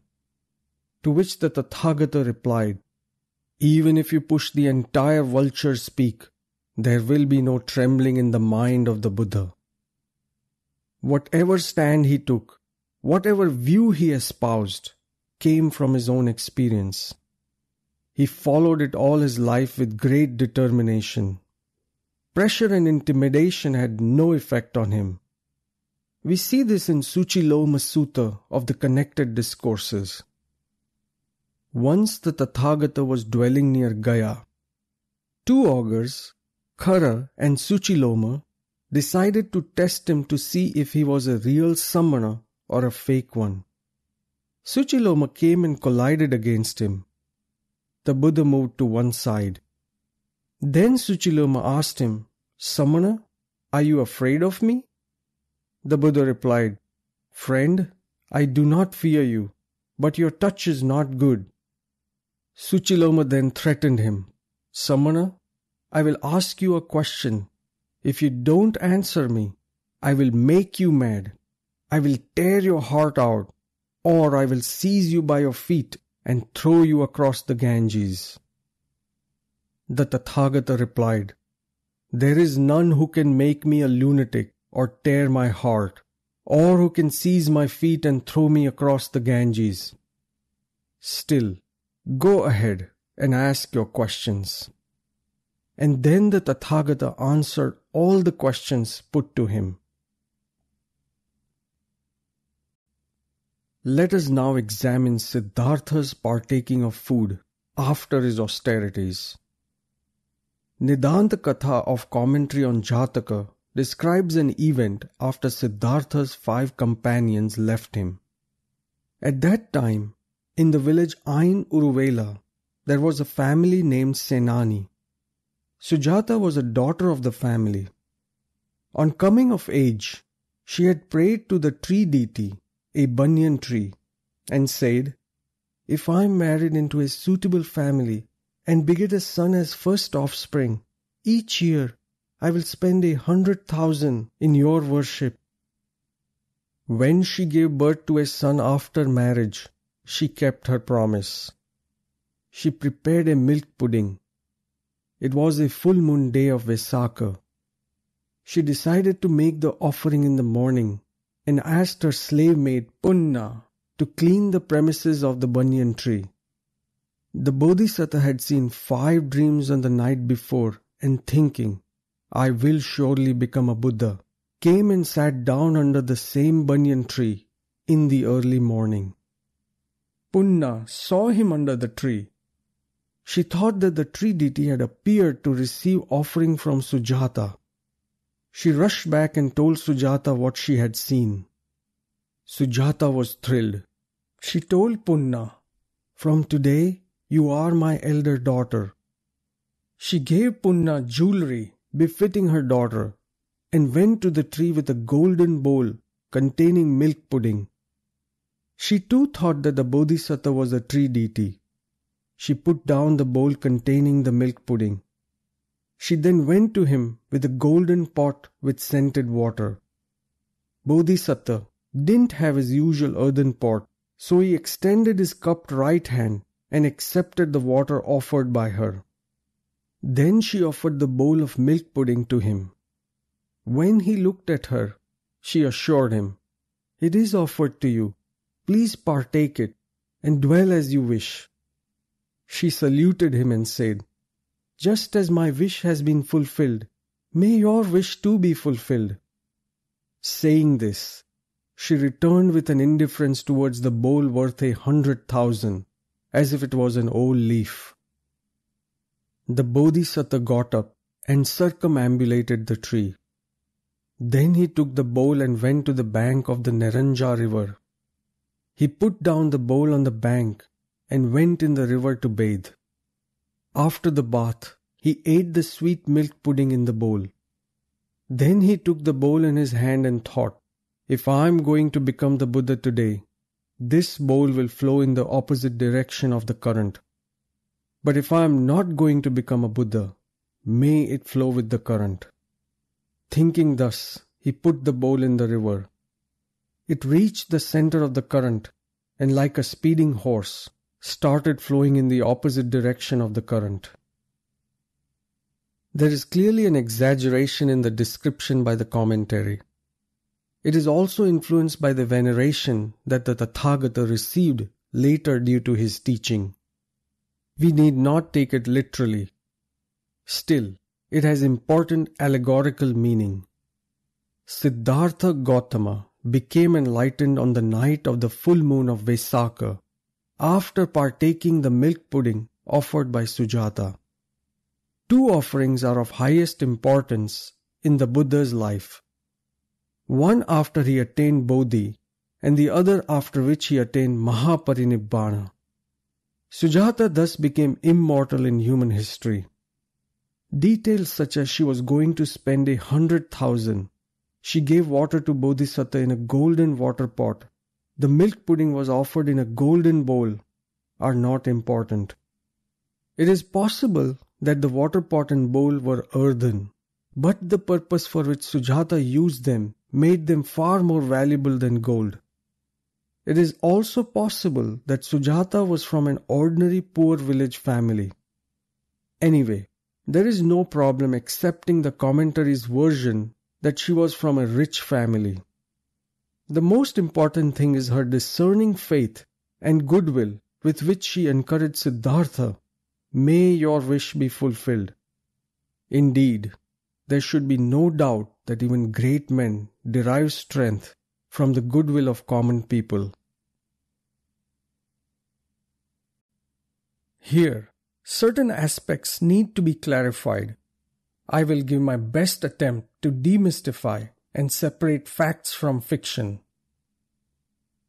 Punna brought the news of the tree deity. Pleased by the news, Sujata set her free from bondage. Moreover, she made Punna her elder daughter and adorned her with jewelry. A slave girl became a noble woman, became Sujata's daughter. It is as if it was the preview of the changes Siddhartha was going to wrought in society after becoming a Buddha. It is also immaterial whether it really was a full moon night. On that night, a full moon of wisdom had arisen, helping to complete the lives of incomplete men. It is possible that the slave girl's name was not Punna, literally meaning complete. As long as she was a slave, she was Apunna, literally meaning incomplete. She became Punna later. From that day until now, countless people have become Punna and will continue to become Punnas. It is obvious that the bowl floating in the direction opposite to the current of river is a parable, not a historical fact. However, this doesn't make the metaphor meaningless, false, deceptive, or full of blind faith. To consider it thus will amount to taking music out of human life, taking inspiration out of poetry, and rendering all figure of speech in poetry meaningless. We should consider the bowl floating in the opposite direction as a delightful symbol of Dhamma. The Buddha himself said that his Dhamma goes counter to the current. All his life, he endeavored to turn the thinking of the society opposite to the established traditional thinking. All his life was a journey against the flow. In India, even today, most of that journey has to be made opposite to the flowing current. The commentary on Jataka says that Siddhartha, after eating Sujata's milk pudding, was going for meditation. A grass cutter named Sothia, Swastika, gave him 8 fistfuls of grass to use as a seat. This is entirely believable story, and the grass cutter thus became a benevolent supporter of human society. However, one detail of the story seems to have been added in retrospect. Tathagata showed the Noble Eightfold Path to humanity. the 8 fistfuls were imagined as a prior indication of the Noble Eightfold Path. To accept this is to agree that the discovery of the Noble Eightfold Path was predetermined, takes credit away from Siddhartha's efforts. All that should matter is that the grass cutter gave grass to Siddhartha for his seat. It is also noteworthy that Siddhartha didn't use deer skin or tiger skin as he was opposed to killing of animals. It is said that when Siddhartha got up from his seat after attaining Bodhi, wherever he stepped, a lotus bloomed. Even today in Bodh Gaya, the figures of those lotuses are shown. Clearly, it is not factual as it is against the laws of nature. Still, it is a meaningful metaphor. It means that wherever on earth a compassionate wise man steps, it is as if flowers bloom there, and the earth becomes fragrant with the scent of wisdom and compassion. For the next 45 years, he freely distributed the wisdom acquired at that time. The fragrance of the great Dhamma touched the lives of countless people. It is as if the fragrance proclaims the essence of reality of the universe and shows the way to make human life bright and wholesome. Dharmanand Kosambi says while describing the Tathagata, the Buddha, the most fragrant flower of human race. His face brightened after attaining Bodhi. The Buddha set towards Varanasi to teach Dhamma to the 5 former companions. Upaka Ajivaka saw him between Uruvela and Gaya and said, "Friend, your bearing looks pleasing. Your complexion is clear and bright." His newly acquired wisdom was no ordinary thing. Its grandeur can be gauged by the fact that people have been venerating that knowledge for the past 25 centuries. It is only natural then that Siddhartha's face had become radiant. His bearing had become pleasing and his whole persona was sparkling with a magnificent glow. The light of this glow dispelled darkness in the entire world. The glow of the Buddha is incomparable. Darkness hinders eyesight and doesn't allow proper comprehension of things. Naturally, any light that removes darkness helps one become better sighted. But not all lights are the same. Connected discourses list 4 things that give light. Sun shines during the day, moon at night, fire lights up at various places during day and night. But the greatest light is the light of the Buddha. His glow is unsurpassed. The light of the sun is essential and beneficial for life. But the light of knowledge brightens up life to a far greater extent. In the light of the Tathagata's Bodhi, innumerable people started living a bright life.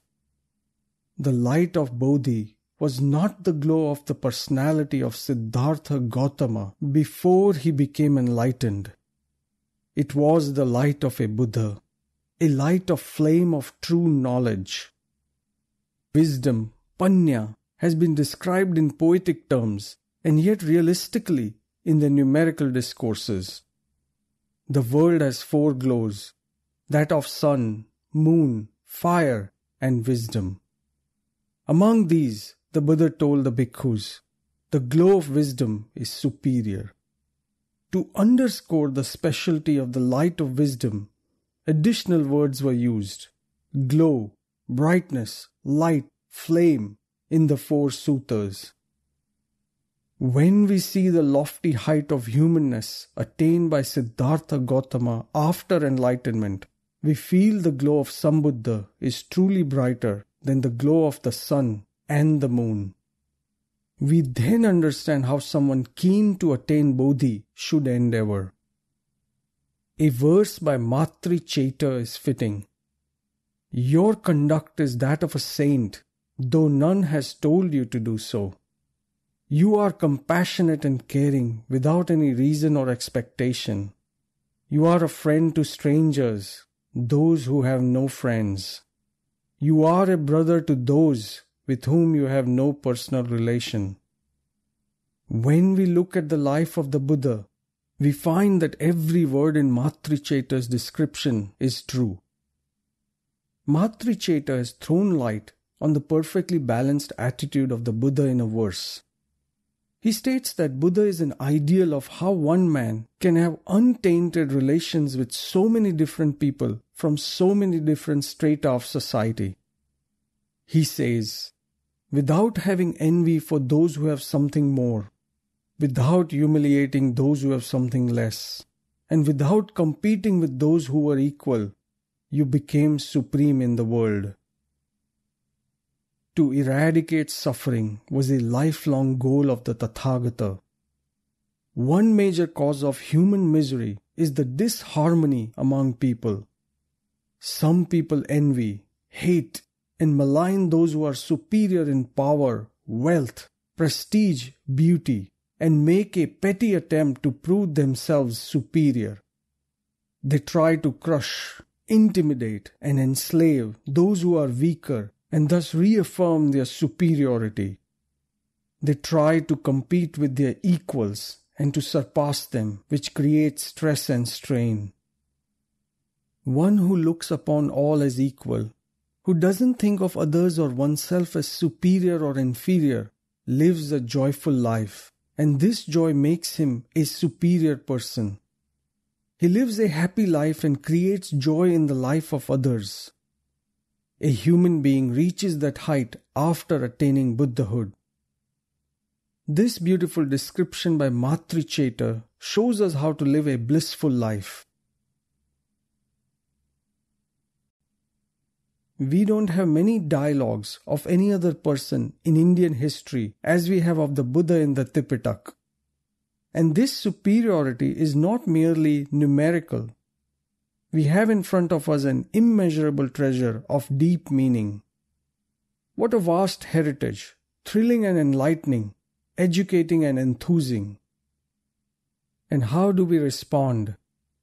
Except for a few, most Indians have retracted their senses to avoid being touched by that wisdom and compassion, have closed their eyes to avoid seeing him.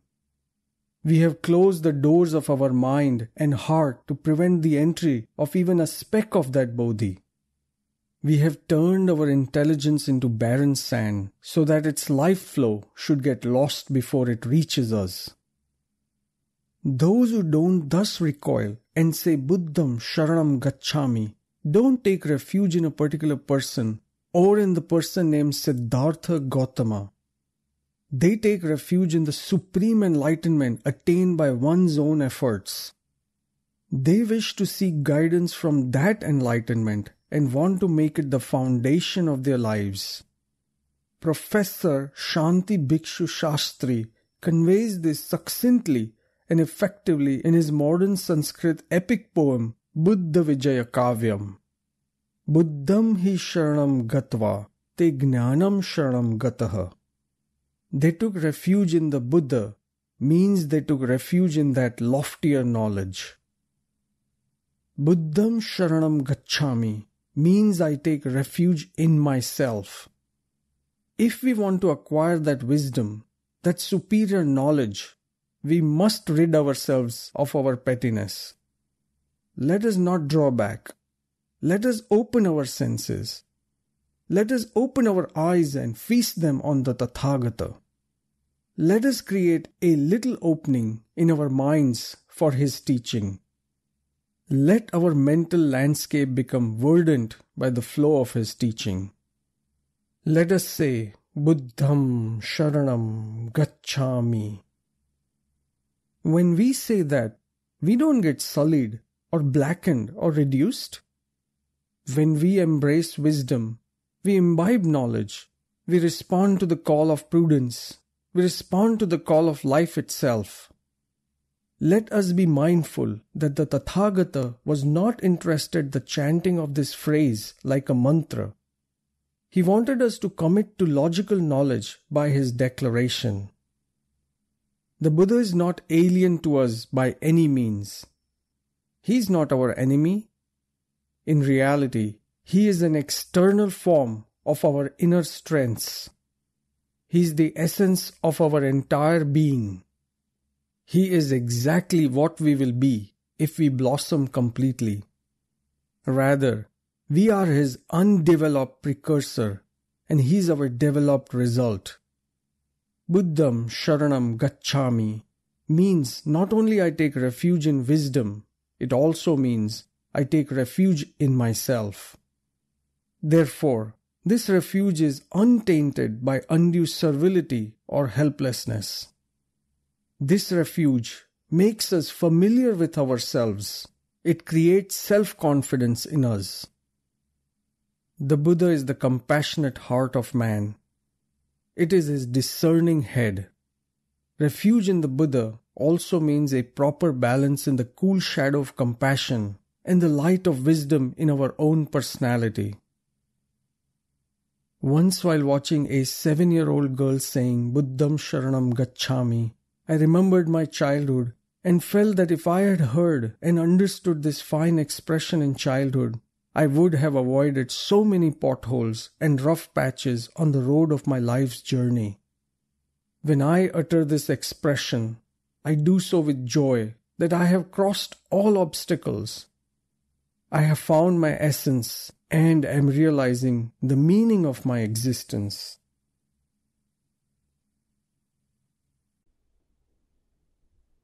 Pariyatti, a non-profit 501c3 organization, offers a wide variety of books, ebooks, videos, and audiobooks about the teachings of the Buddha, the Pali language, and Vipassana meditation. Browse our complete catalog at www.pariyatti.org.